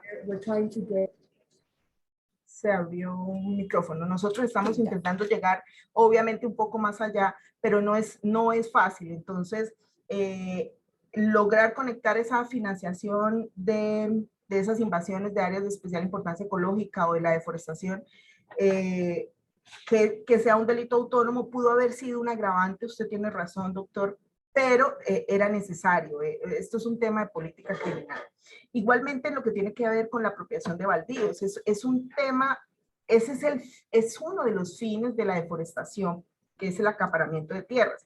Hay una cosa que yo no sé si yo esté siendo demasiado altruista, pero hay un verbo que es el de tolerar en ese tipo penal, y ese verbo de tolerar yo creo que obliga a otras instituciones del Estado, como la Agencia Nacional de Tierras, como muchas entidades, a hacer su trabajo, porque lamentablemente, pues también tenemos que decirlo, tenemos que investigar a muchos funcionarios públicos que no cumplen con su deber y que esa omisión de su deber, pues lo lleva precisamente a que se causen daños a los recursos naturales. Por eso fue supremamente importante que se hubiera dejado los delitos de comisión por omisión en el cumplimiento de las funciones de las autoridades, porque ahí hay un cuello de botella inmenso. Entonces, además de ese verbo de tolerar, hay un tema, y es que en Colombia no están definidos los baldíos de la nación. Entonces, ¿cómo vamos a decir que hay una usurpación de un baldío si no sabemos cuáles son los baldíos de la nación? Entonces, es interesante que se haya introducido este tipo penal, pero la verdad, yo en este momento lo veo un poco difícil de aplicar. Sin embargo, estoy haciendo digamos que una remisión a ese tipo penal de tolerar, y estoy tratando de hacer una investigación con el fin de establecer si podemos imputar algún día ese tipo de apropiación ilegal de baldíos de la nación dentro de poco. Entonces, yo pienso que se me está acabando ya el tiempo, ¿cierto, doctora? Quisiera decir algo más en cuanto al artículo 5º, que adicionó el artículo 92. Yo pienso que hay algunos errores de técnica legislativa y que de pronto no debió haber quedado ahí por el título en el que quedó, pero sí es supremamente importante para nosotros que podamos solicitarle a un juez de control de garantías que suspenda una actividad. ¿Por qué? Porque la autoridad ambiental no lo hace, y es quien debería hacerlo. Entonces, cuando nos vemos enfrentados, por ejemplo, a los rellenos sanitarios, un tema de profunda importancia a nivel nacional que causa unos deterioros a los recursos naturales impresionantes, y vemos que las actividades continúan y continúan y continúan. Claro, tienen otros problemas suspender la actividad, pero es solo como para colocar un ejemplo. Se me acaba el tiempo. Yo sé que es hablar de estos temas, sobre todo de las investigaciones estructuradas, de organizaciones estructuradas de poder, legales o ilegales. Yo las llamo legales algunas, por la actividad que desarrollan. No suena bonito y no gusta mucho, pero es la realidad que tenemos. Y quiero decirles algo, las cifras que mostró el doctor Yunes, para rescatar un poco, y no me quiero quedar sin decirlo, muestran un aumento de la deforestación en la selva amazónica en los años 2017 y 2018. Solo en el Guaviare el aumento fue una cosa exagerada. Y tiene una razón de ser, y es una decisión política de los gobernantes de turno. Entonces, ahí yo también quiero llamar la atención. Cuando hay un gobernante de turno que no respeta los recursos naturales y que no le interesa protegerlos, pues toma todas las decisiones que puedan contrariar esos recursos naturales. Y estoy hablando precisamente de la apertura de vías ilegales, que es otro de los motores de deforestación que trae consigo la deforestación y la imposibilidad de recuperar el territorio, porque se pone la sombrilla social. Y una última cosa en relación con la sombrilla social, ahí no sé dónde está, pero se dice, creo que de la invasión de áreas de especial importancia ecológica, que si se trata de personas campesinas, de la apropiación de baldíos, que si se trata de personas campesinas, indígenas o afrodescendientes, pues lamentablemente esos son los instrumentos, los campesinos son los instrumentos de los grandes invasores en este país. Ellos son instrumentalizados. Entonces, ahí vamos a tener un problema gravísimo como fiscalía. Muchas gracias. Doctora Madeleine, muchísimas gracias por esa intervención. De verdad, muy interesante conocer esa perspectiva, y creo que plantea muchas más observaciones y muchos más intereses y necesidades de seguir analizando y de seguir construyendo desde la perspectiva de la que esté cada uno. Hay algunas preguntas en el chat también. Ahorita tenemos nuestro espacio de preguntas y respuestas, y ahora invitamos a la doctora Jessica Estorino para que nos comparta desde la perspectiva judicial penal las perspectivas sobre esta nueva ley de delitos ambientales. Adelante, doctora, muchas gracias. Muchas gracias, Ángela María. Bueno, lo primero es agradecer a Mr. Bruce y a Ángela María por esta invitación. Cuando Ángela me presentó, dijo que yo era la juez estrella, y ella lo dice porque yo he tratado de participar en todos cursos, diplomados y todo lo que han hecho ellos, con este esfuerzo grandísimo que han hecho por capacitarnos. Yo soy juez de control de garantías en el Magdalena, en Santa Marta, y bueno, yo tengo una experiencia bastante grande, porque también fui fiscal desde local, fiscal seccional, fiscal especializada, y pues pasé a la judicatura, y ella lo dice porque esa participación mía en estos cursos que han brindado se debe a que realmente me di cuenta que en el tema de derecho ambiental realmente no sabía nada. En la primera clase que estuve con el doctor Cardona y pues, con Juan Felipe Guzmán, con Luis Felipe Guzmán, yo les decía, nosotros realmente no tenemos una capacitación y además actualización sobre el derecho ambiental. Realmente nosotros como jueces y yo como juez de control de garantías, pues siempre nos enfocamos como al derecho penal, al procesal penal, y este derecho ambiental, como lo dijo la doctora que me antecedió, la doctora Madeleine, siempre es visto como algo de muy poca importancia, porque realmente en las regiones, por lo menos en el departamento del Magdalena, son muy pocas las personas judicializadas por esta clase de delitos. Esto me llevó a mí a pues querer aprender, querer saber, querer estudiar, y pues tengo que partir y debí partir con comenzar a saber qué era el derecho ambiental. Entonces encontré pues que el derecho penal se puede definir como un conjunto de normas relacionadas con la regulación del comportamiento del ser humano en interacción con la naturaleza, a fin de proteger, salvaguardar el correcto ciclo de la naturaleza y evitar su deterioro, evitar un daño grave e irreversible, tratando de propiciar que la actividad del ser humano, ya sea científica, tecnológica, y el desarrollo de cualquier actividad del ser humano, se pueda materializar sin que implique el deterioro y el compromiso grave de la naturaleza. Además, me encontré pues con que en el derecho ambiental hay dos visiones fundamentales, y es que la primera es una visión clásica, desde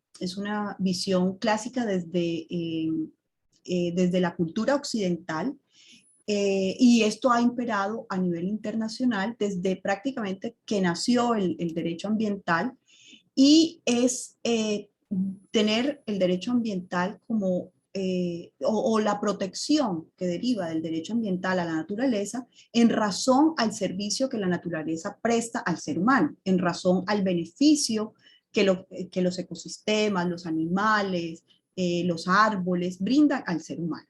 De ahí el concepto de recurso natural, lo que implica que la naturaleza es vista como un objeto apropiable, que se puede usar, que se puede aprovechar, que se puede explotar, del cual se tiene propiedad. En nuestra Constitución se habla de la naturaleza como un recurso, como una riqueza, es decir, como algo apropiable y que tiene un valor en razón del ser humano. Nosotros, ¿por qué buscamos proteger el planeta Tierra? Pues porque si se nos acaba si se nos acaba, pues no podríamos, la raza humana no podría subsistir. Entonces, esta visión de que necesitamos la naturaleza, de que necesitamos el agua, de que necesitamos los recursos naturales para vivir, para el ser humano, es una visión antropocéntrica. Por otra parte, me encontré con una visión, una visión que se viene desarrollando desde la concepción biocentrista o ecocentrista, donde se señala que la naturaleza se debe proteger no en razón al beneficio que presta para el ser humano, no pensando en que se nos va a acabar el agua y no podemos subsistir porque no hay agua o los árboles o el oxígeno o todos estos ecosistemas en razón a la existencia misma del ser humano, sino en razón a los derechos que la naturaleza posee. Y de ahí es donde se deja de entender la naturaleza como un objeto para entenderla como un sujeto de derechos.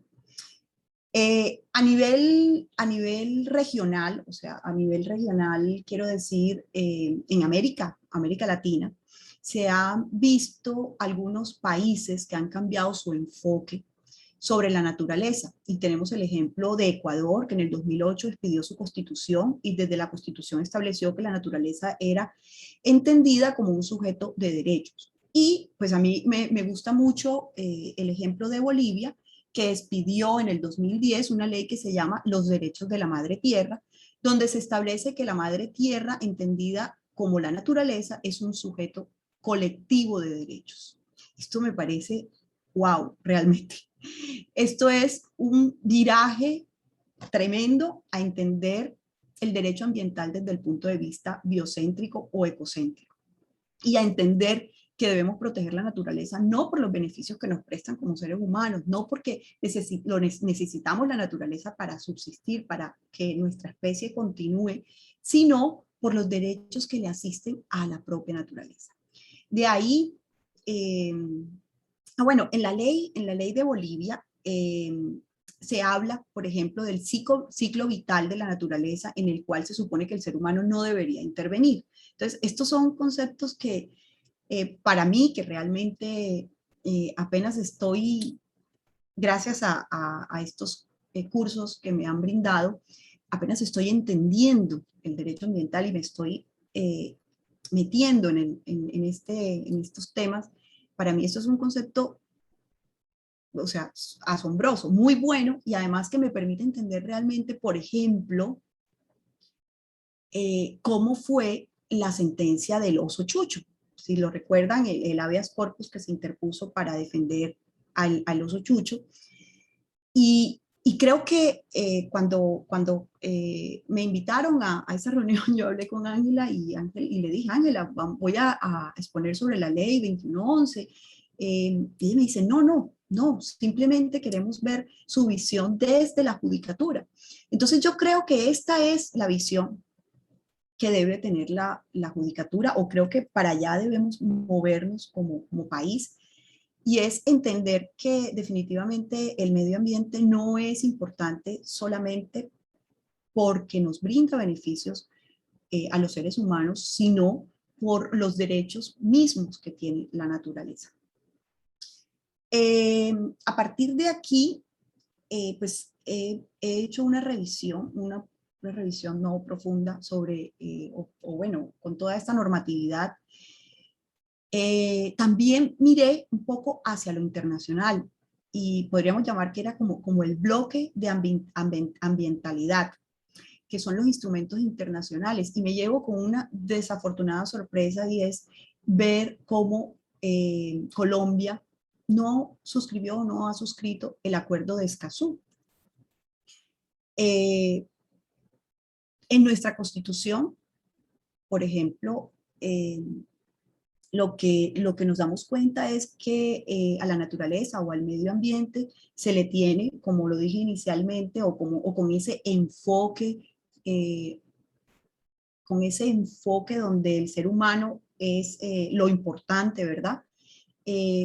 Encontramos que se tiene en la Constitución la naturaleza como un bien, como un recurso natural, un recurso para el ser humano, pero no porque la naturaleza en sí tenga derechos.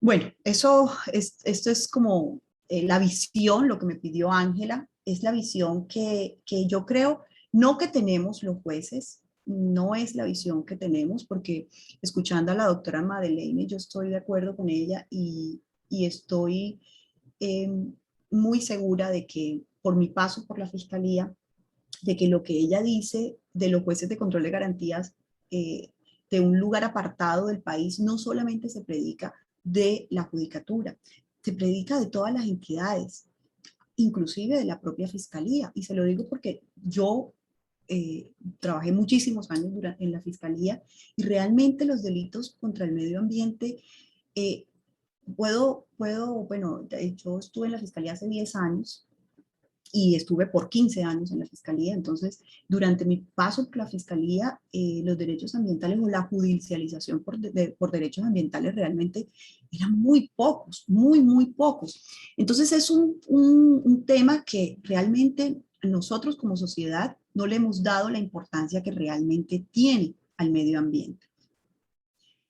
En cuanto a qué viene, qué nos toca como judicatura, yo pienso que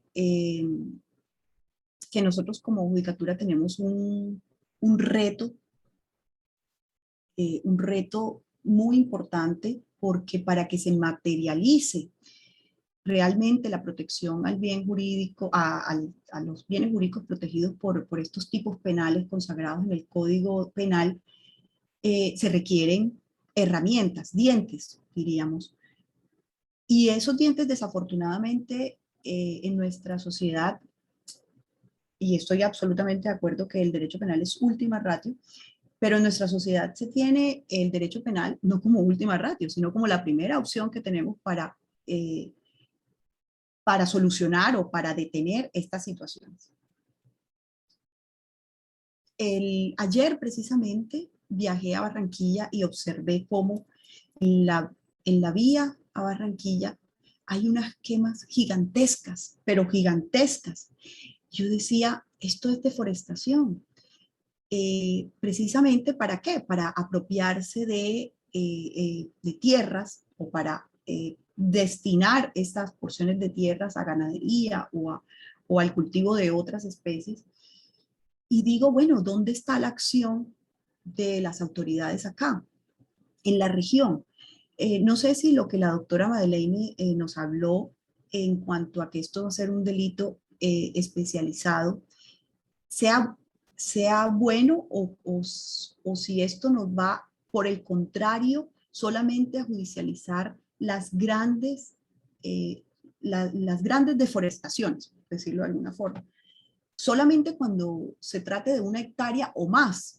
Y entonces, ¿qué pasa con estas cantidades de tierra que además van poco a poco, los invasores van poco a poco deforestando, porque no queman 1 hectárea completa, queman 5.000 metros, queman 3.000 metros, ¿verdad? De árboles, precisamente para invadir. Entonces, ¿dónde está la acción de las autoridades en lo local, en los territorios, en las regiones, que es realmente donde se ve el daño al medio ambiente?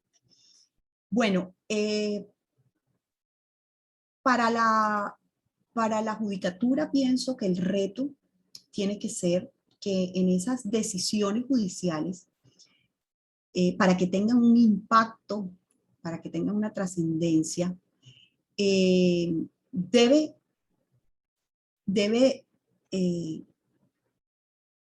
esas decisiones ser claras, sencillas, precisas, que vinculen teniendo en cuenta los factores sociales y económicos, que sean unas decisiones oportunas. Yo creo que estos son los retos que tiene la rama judicial, por lo menos en la parte penal, que sean oportunas, que sean trascendentes, que sean imparciales, justas e inclusivas, que deben ser dictadas por jueces independientes, que ustedes saben que es un reto que tiene la Administración de Justicia, y es mantenerse independiente.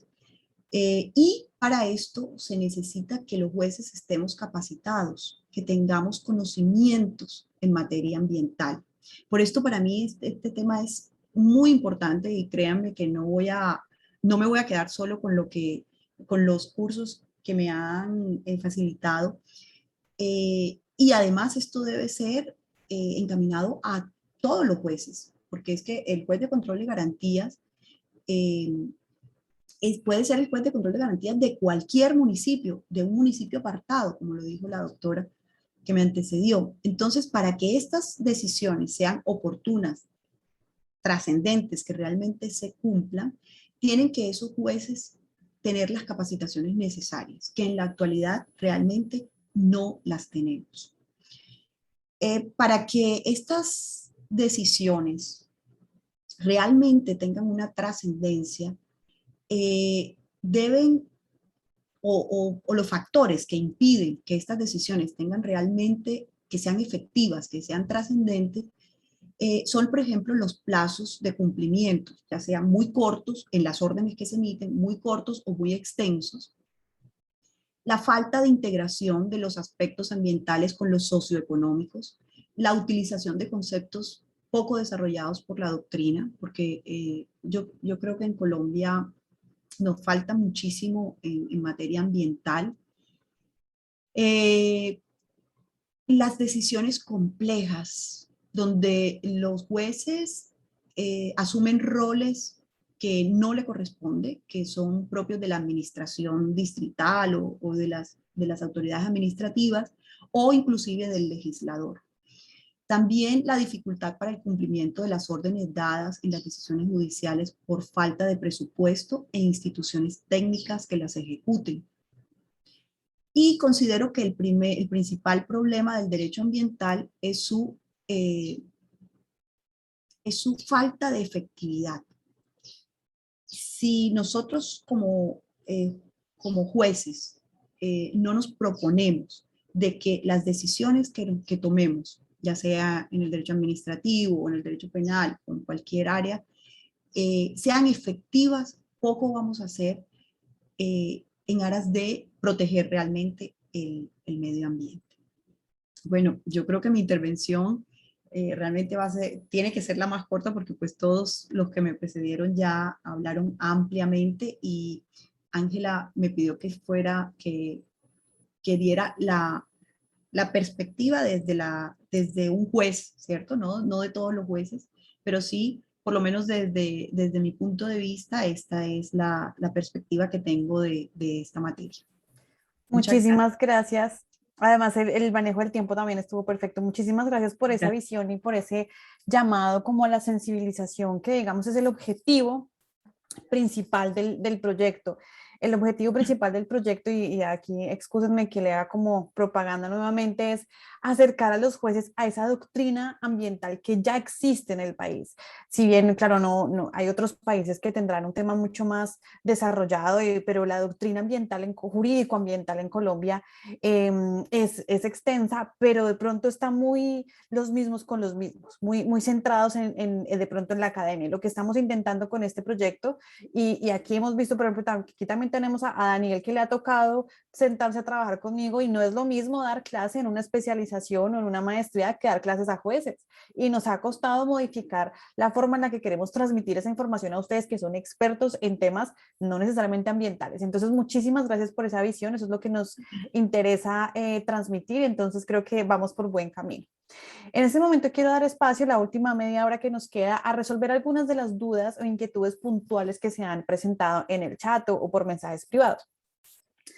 Quiero dejar una aclaración, y es que evidentemente no podemos responderlas todas, no son fáciles de responder, no todas tienen la respuesta inmediata y son casos que requieren de mucho análisis y de mucha interpretación. También esperemos la jurisprudencia, cómo nos puede echar una mano para entender alguno de estos temas. Quisiera plantearle, iniciando una pregunta al doctor Lozada, si nos escucha en este momento, y es un tema que se ha mencionado mucho también en diferentes medios y en diferentes temas sociales, y es que en las áreas en las que se están haciendo estos operativos, y es una frase que yo uso en las clases de Derecho Forestal, es que nuestros bosques y nuestras selvas no están vacíos, ahí vive gente. No todos los procesos de deforestación no todos están soportados por bandas criminales o por organizaciones criminales, no todos. Vimos los datos que nos presentaba José Yunis sobre en dónde están determinando con buen grado de precisión dónde hay deforestación a gran escala y una que podría ser una escala, digamos, menor. La pregunta es, ¿cómo hacer que la tipificación del delito de deforestación sea efectivo contra los actores o violentos o los actores, digamos, de crimen organizado, de delitos organizados, y no que atenten contra la vida de los medios de subsistencia de las comunidades campesinas? Sí, bueno, muchísimas gracias. Primero que todo, de verdad muy agradecido por las intervenciones de todos. Yo entiendo las críticas y digamos, las controversias que puede generar un proyecto de esta naturaleza, sin duda, no solamente desde el punto de vista de, digamos, la dogmática penal o la dogmática jurídica, sino también, por supuesto, las inquietudes que puede generar como la que formula esta pregunta. Yo creo que el articulado mismo tiene en esa materia la respuesta. Nosotros dejamos muy claro ahí que esto no iría de ninguna manera en contra de las comunidades afroindígenas campesinas. Creo que el doctor Daniel anotó perfectamente que esto no se trata de cualquier tipo de tala o de quema. Esto no es, digamos, esto tiene que tener una continuidad en el tiempo y unas medidas de áreas para que eso sea, digamos, objeto de la ley penal. Entonces creo que digamos, esa preocupación legítima, sobre todo cuando uno ha visto los abusos que de alguna manera ha cometido también la fuerza pública por momentos con algunas comunidades en las que, como decía tal vez era el doctor Yunus, no estoy seguro, pues ha habido, como por ejemplo el caso de Mapiripán, de hecho, casi que la sublevación de toda una comunidad que estaba financiada por una actividad terriblemente depredadora como esas 8.000 hectáreas que mostró ahí el doctor Yunus. Pues es evidente que uno puede tener esas suspicacias, pero no están ellas generadas desde la ley. Lo que me parece es que esto, por supuesto, trata de regular una problemática social de una enormísima complejidad, de una complejidad a veces difícil de entender para todos nosotros. Pero creo que la ley diferencia claramente entre actividades que tienen que ver con los campesinos, comunidades negras y afros, que diferencia las magnitudes de las talas con lo que es propiamente la deforestación. Y por supuesto que yo tengo que coincidir aquí con muchos de ustedes que plantearon la necesidad, no solamente como lo había planteado yo, de digamos, una correcta capacitación de los fiscales, de los jueces y demás, sino también un diálogo social de una magnitud gigantesca. Yo creo que ahí es donde está el verdadero reto de Colombia como Estado, en esos lugares donde está sucediendo este vejamen de la deforestación. Es la capacidad del diálogo social. Yo lamento profundamente que ese no sea una de las cualidades del Estado colombiano, mucho menos en los últimos años. Yo no, digamos, no vamos a volver esto aquí un foro político de ninguna manera, pero es que uno tiene que recordar que en esas áreas donde hay alta deforestación también hay una muerte de líderes sociales importante. Hay 4 regiones de este país donde está marcado de alguna manera la mayor cantidad de muertes de líderes ambientales. Por ejemplo, lo que ha sucedido en el Cauca es dramático. Lo que sucede en esa región que yo describí, donde hace más de 2 años prácticamente ya, doctora Madeleine, que no hay un solo guardaparques en Tinigua ni en Picachos, y eso ya pues es un parque que básicamente está potrerizado, donde hay multinacionales que compran la leche de esas vacas como Nestlé y otras multinacionales, como lo han denunciado ONGs francesas, no somos ni siquiera nosotros. Envolver fue la que de alguna manera denunció cómo el grupo comercial Casino estaba comprando la carne que proviene de la deforestación de parques nacionales naturales, donde no hay cómo tener control territorial. Entonces uno puede tener claramente unas críticas a la operación Artemisa. Yo creo que esto va mucho más allá. Yo creo que este es un tema que va mucho más allá de la operación Artemisa. Por supuesto que jamás hubiera sido la voluntad del legislador justamente de judicializar campesinos, de judicializar personas que necesitan, digamos, talar para subsistir. Y creo que eso quedó consignado en ese artículo. Y por otra parte, lo que sí sabemos es que, como lo decía el doctor Yunus, hay que hacer de alguna manera que esta ley sea operante en los casos en que verdaderamente es necesario hacerlo. Lo que sucedió entre Calamar y Miraflores es una cosa que no se puede entender desde ninguna perspectiva. Lo que sucedió en Mapiripán es una cosa que no es aceptable. lo que está sucediendo en el norte del Parque Chiribiquete no es aceptable. No es aceptable, y además aquí hay que, digamos, también tener algunas partes de realidad. El doctor Yunus no lo mencionó, pero justamente esos, por lo menos de los 12 municipios en los que el IDEAM ha determinado que está concentrada más del 60% de la deforestación del país, hay 7 de ellos en los que uno puede calcar el crecimiento del censo ganadero con la deforestación. Entre ellos los 4 o 5 primeros, Calamar, Miraflores, pero por supuesto también San Vicente del Caguán y Cartagena del Chairá. Y lo que uno no puede entender es que el Estado colombiano termine legalizando esa debacle ambiental con las inversiones en carreteras que están haciendo hoy, justamente para poder sacar la producción de esos cárnicos que provienen de la deforestación más grave de todas. Entonces, hay indicios gigantescos. Sabemos perfectamente qué es lo que hay que hacer y dónde es que están esos focos, y sabemos perfectamente quiénes son los que están detrás de este asunto. Lo que ha faltado es una enorme voluntad política para frenar esta locura. Fíjese usted, aquí ya que estaba el doctor Yunus, ayer se dio, y tiene que ver con esto, y con esto cierro para no extenderlo. Ayer en el presupuesto general de la Nación, antier, logramos una cosa histórica, y es que justamente el sistema de monitoreo de bosques del IDEAM ahora tenga recursos propios de la nación. Es increíble que nosotros le hayamos dejado semejante programa, que es el que nos puede determinar digamos, las prioridades de política pública en estas materias, a los dineros de la cooperación internacional, que un día pueden estar y otro día no. Y que este gobierno quiera hacer de la lucha contra la deforestación el centro de su lucha ambiental, pues no puede ser, no puede pasar porque no haya recursos para ni siquiera mantener el programa, que yo creo que más resultados nos ha dado en términos de entender el fenómeno. Entonces, y es con una proposición mía que logramos que ahora el DNP sea quien se encargue de transferir los recursos al IDEAM para el sistema de monitoreo de bosques y carbón.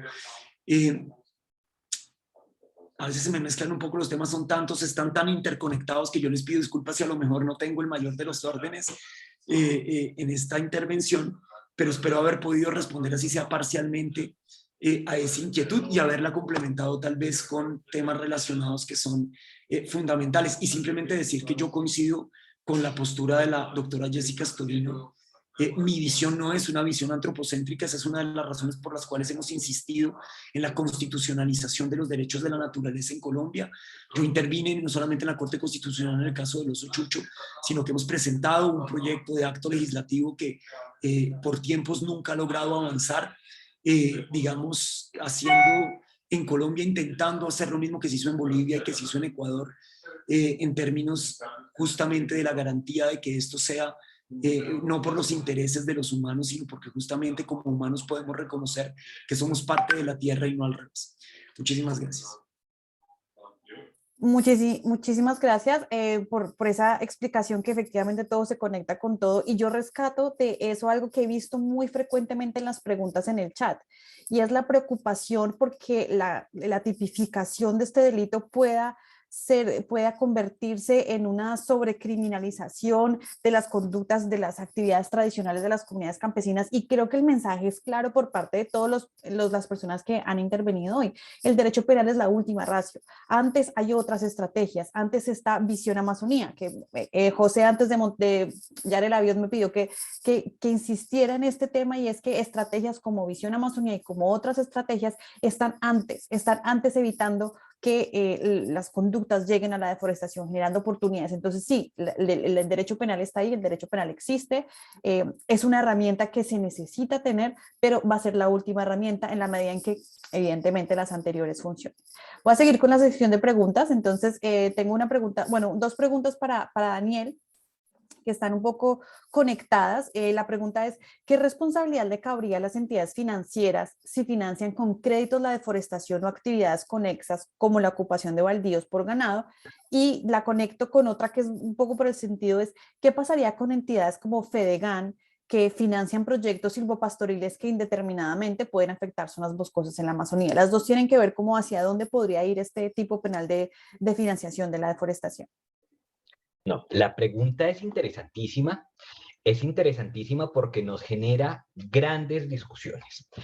Digamos, Has identificado, Ángela, muy bien, digamos, lo que sería en principio el tipo penal aplicable. Y es, uno podría pensar en principio, digamos, si esto simplemente, o sea, no se entienda ahora que aquí Daniel está intentando perseguir a una entidad de X o Y, no, digamos, uno en principio podría pensar en el tipo penal de promoción y financiación de la deforestación. Debemos tener muy claro que se trata de un tipo penal eminentemente doloso, pero aquí también tenemos unas discusiones en punto a la aplicación del tipo penal, y es a quién se le estaría imputando este delito.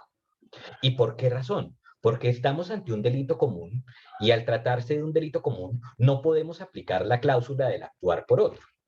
Entonces uno no puede pensar que simplemente de manera automática vamos a pensar en el representante legal de la entidad financiera o de la entidad X que está promoviendo, financiando X o Y actividad relacionada con actos de deforestación. Entonces, eso es una primera discusión y es, debemos preparar, digamos, desde Fiscalía y desde la Judicatura, en criterios de imputación en tratándose de organizaciones empresariales. Y es imputación objetiva en organizaciones empresariales.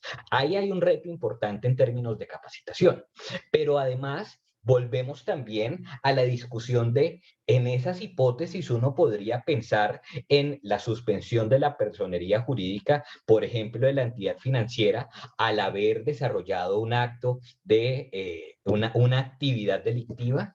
Y es que esta discusión de la suspensión y cancelación de la personería jurídica o cierre de establecimientos sí que termina siendo bastante preocupante y delicada, no solamente en términos de delitos ambientales, sino en cualquier tipo de criminalidad, porque si uno revisa el artículo 91, no está limitado a temas ambientales.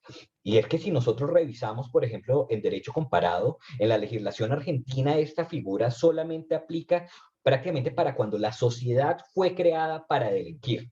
Es decir, esto es una sociedad con objeto ilícito. En la legislación española, la suspensión, la disolución de la personería jurídica solamente existe, solamente puede aplicar en casos de reincidencia, en casos donde ya ha existido una condena previa en los años anteriores por el mismo tipo de delito. Lo mismo sucede en la legislación chilena. Pero aquí, como les digo, no tenemos criterios claros de cara a cuándo imponer este tipo de medidas. Y es ahí donde tenemos que generar una gran discusión desde la academia que se va a trasladar evidentemente a la judicatura, y es la posibilidad de aplicar ese tipo de medidas frente a personas jurídicas. Piénsese en entidades financieras o de otra naturaleza que de alguna u otra manera terminen participando en actos de promoción de la deforestación. Entonces, en principio uno podría pensar en ese tipo penal con las discusiones en torno de a quién se le imputa y además de la discusión en torno a la posibilidad de aplicar ese tipo de medidas como la cancelación de la personería jurídica. Espero con esto haber dado respuesta. Gracias, Daniel. Si eso plantea pues nuevas inquietudes o preocupaciones para otros sectores que de pronto pensaban que el tema, como decía Madeleine, era como el patio de atrás, bueno, ya no está en el patio de atrás. Precisamente tengo una pregunta para Madeleine, es un tema que ha sido muy polémico, sobre todo en las preguntas que he visto en el chat, y permítanme la leo, y es, doctora Pérez, ¿usted considera que la operación Artemisa ha judicializado a los grandes actores de la deforestación? Gracias por esa pregunta. La operación Artemisa ha sido muy estigmatizada. Yo pienso que de la operación Artemisa se ha obtenido muchísimos elementos materiales probatorios y evidencia física que al día de hoy nos han llevado precisamente a saber quiénes son los hombres de atrás, quiénes son los grandes acaparadores, quiénes son los que le pagan al campesino, quiénes son los que están promoviendo, quiénes son los dueños de las empresas, o quienes han constituido empresa, por ejemplo, para acaparar, quiénes son los grandes ganaderos que no conocíamos precisamente porque no habíamos podido llegar al territorio, y es a partir de esa operación Artemisa, y yo siempre pongo el ejemplo del microtráfico con el narcotráfico. Cuando uno quiere llegar a la cabeza de una estructura o a un nivel medio de una estructura, porque No es fácil llegar a la cabeza de la estructura criminal o a las cabezas porque no es una sola. En el microtráfico generalmente se empieza por la parte de atrás, por la parte, la parte más baja de la estructura criminal para poder llegar un poco más arriba. Entonces, cuando usted captura un traficante pequeño, usted de él obtiene en la mayoría de casos información relevante que lo va llevando a esos niveles más elevados de la estructura criminal. Yo voy a poner un ejemplo que tiene que ver exclusivamente con el tema ambiental. Cuando usted captura un conductor que lleva en su carro 25 metros cúbicos de móncoro, por ejemplo, o de alguna especie de cedro, usted dice, pero es un pobre conductor, él no tenía ni idea. Cuando usted investiga el delito a más profundidad y logra tener contacto con esa persona capturada, él le va dando información relevante que lo va a llevar al servidor público que emitió la guía de movilización falsa, lo va llevando a la persona que está detrás de la madera. Entonces, si bien la operación Artemisa ha sido estigmatizada porque ha capturado campesinos, pues eso yo lo dije anteriormente, los campesinos están siendo instrumentalizados. Entonces, necesitamos obtener de ellos información, ellos son los que están en el sitio de los hechos, pero también quiero decirles que, para responder otra de las preguntas, que en la operación Artemisa se han aplicado en la mayoría de casos principios de oportunidad, que tiene que ver con la renuncia, por ejemplo, o con la colaboración eficaz. Entonces, la operación Artemisa ha sido exitosa desde el punto de vista investigativo.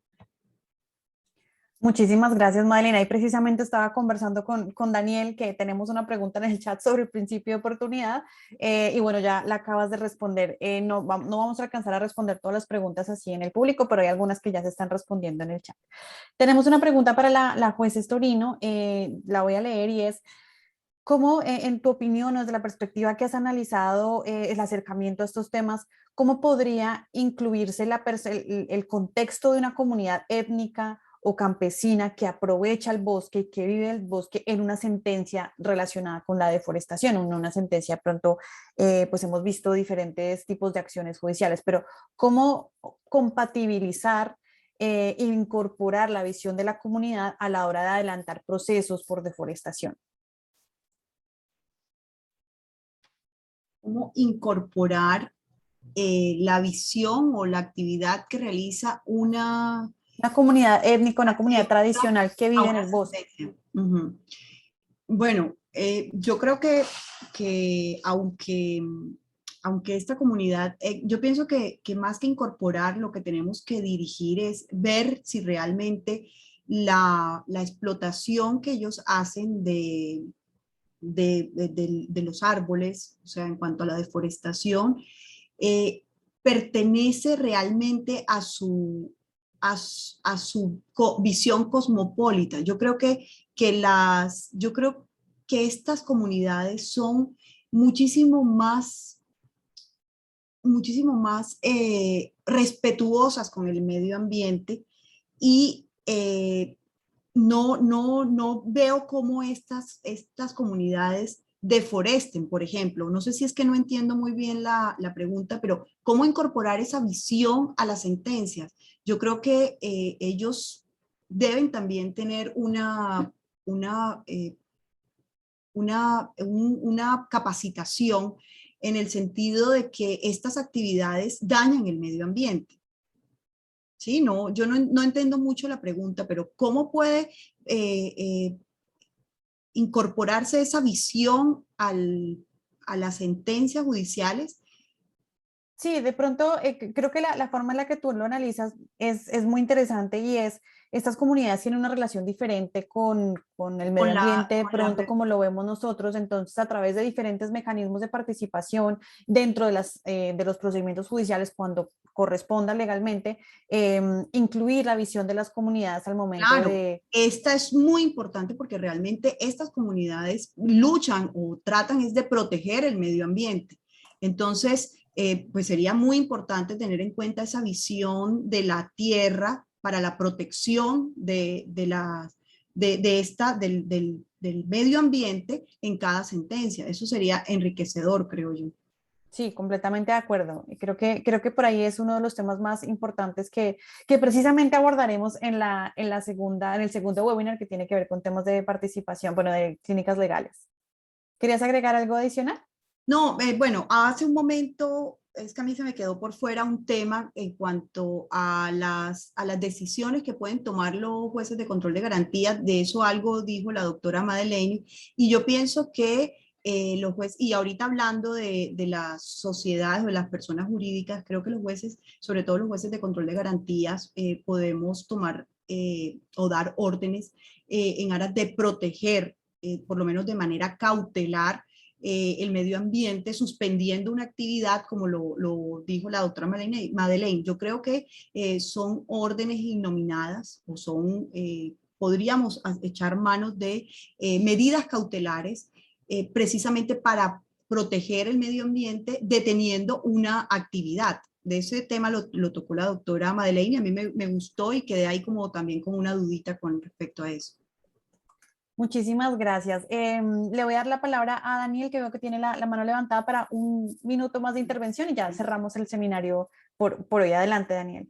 Claro que sí, no, simplemente frente a la pregunta que le hacían a la doctora Estorino, yo creo que debemos también recordar, por ejemplo, el caso de la carne de tortuga, el caso de las jicoteas en la terminal de transporte de Bogotá, en donde al final, precisamente por esa cosmovisión diferente, se reconoció un error de provisión culturalmente condicionado, reconociendo precisamente que eso le imposibilitaba, pues, en el caso concreto, y obviamente son discusiones en el caso concreto, pues entender que la conducta se encontraba prohibida, simplemente para agregar ese específico punto en torno a la posibilidad de acudir a esa figura del error de prohibición culturalmente condicionado. Bueno, muchísimas gracias, Daniel. Yo estaba a punto de cerrar, pero tengo una pregunta interesantísima y Madre la quiere responder, entonces le voy a decir que en un minuto la respondamos y porque es que me parece que el contexto es importante. La pregunta es, con la modificación de la ley 2111, ¿podría ordenar un juez el cierre de carreteras que trajeron, pues que derivaron cuya construcción derivó en la deforestación? Y plantea la persona que pregunta la problemática de la reapertura de la vía entre Calamal y Miraflores. Madeleine nos cuenta que ella fue la fiscal que solicitó la medida, entonces un minuto, máximo dos. Un minuto, bueno, gracias. Esa pregunta es supremamente importante porque resuelve inclusive algunas otras de las que están ahí. Cuando yo solicité la medida de protección al medio ambiente, lo hice fundamentada en la sentencia que le otorga a la selva amazónica como sujeto de derechos. Entonces, hice una solicitud de medida de protección, creo que fue lo más innovador que hay, porque nadie la había pedido, y le solicité al juez de control de garantías que ordenara cerrar la vía. Quiero decirles algo, esto ya fue como el último recurso porque ya la autoridad ambiental había ordenado el cierre de la vía, pero nadie se había pronunciado al respecto. Entonces, cuando yo solicito eso, pues obviamente tengo que hacer un análisis muy estructurado acerca de la medida de protección. Pero el día de hoy, con esta nueva ley, es supremamente más fácil. Sí, simplemente pues apelamos a ello y se solicita el cierre de la vía. ¿Por qué ha sido tan polémico el tema del cierre de la vía Calamar-Miraflores? Por el problema social. Por el problema social. Quiero decirles que lamentablemente, a pesar de que pensamos que al haber ordenado el cierre y al haber vinculado 3 alcaldes, uno con orden de captura por temas ambientales, por haber aperturado esa vía de manera ilegal, pero además de eso por algunos temas de administración pública, los otros 2 alcaldes les hicimos solamente la imputación por el daño y la invasión a los recursos naturales. Pensamos que esa decisión judicial iba a bajar los niveles de deforestación y lamentablemente hoy tengo que decirles que no. La deforestación siguió subiendo, entonces vemos cómo de verdad el derecho penal no es la opción. Pedimos el cierre de otra vía también allá en la vía Caño Mosco. Hace un año la solicité y el juez de control de garantías la otorgó. Ya a partir de ahí, pues queda un control territorial de las fuerzas del ejército y de la policía, pues que ellos tienen que hacerla efectiva. Pero sí, al día de hoy con la nueva ley es mucho más fácil. Bueno, muchísimas gracias, Madeleine, por alcanzar a incluir esa respuesta que evidentemente es importantísima porque sí nos conecta con otras preguntas que había sobre los derechos de la naturaleza y qué aplicaciones, digamos, podría tener eso. Muchísimas gracias a todos. Creo que hemos cumplido el objetivo de la sesión de hoy. Fue una discusión bastante interesante y bastante completa, incluso con el tiempo que tuvimos desde las diferentes perspectivas y de la importancia de la ley. Muchas gracias a todos los panelistas, a todas las personas del equipo de ELI y de GGGI que siempre nos acompañan y que siempre estamos ahí tratando de mantener que no se nos pasen las horas y los minutos para respetar el tiempo de todos los que se conectan. No olviden inscribirse a los 2 webinars que tenemos restantes el próximo jueves sobre clínicas legales ambientales con 2 clínicas muy prestigiosas de Estados Unidos y 2 clínicas muy prestigiosas de Colombia, de universidades y también con ONGs. Y el próximo jueves 4 de noviembre con temas de aspectos procesales o procedimentales como retos de la justicia ambiental, con magistrados, con jueces, con profesores, con diferentes perspectivas, que es lo que estamos buscando aquí, integrar visiones de diferentes campos. Espero que les haya parecido interesante. Estaremos difundiendo la información por redes sociales y muchísimas gracias y feliz noche a todos. Feliz noche, muchas gracias.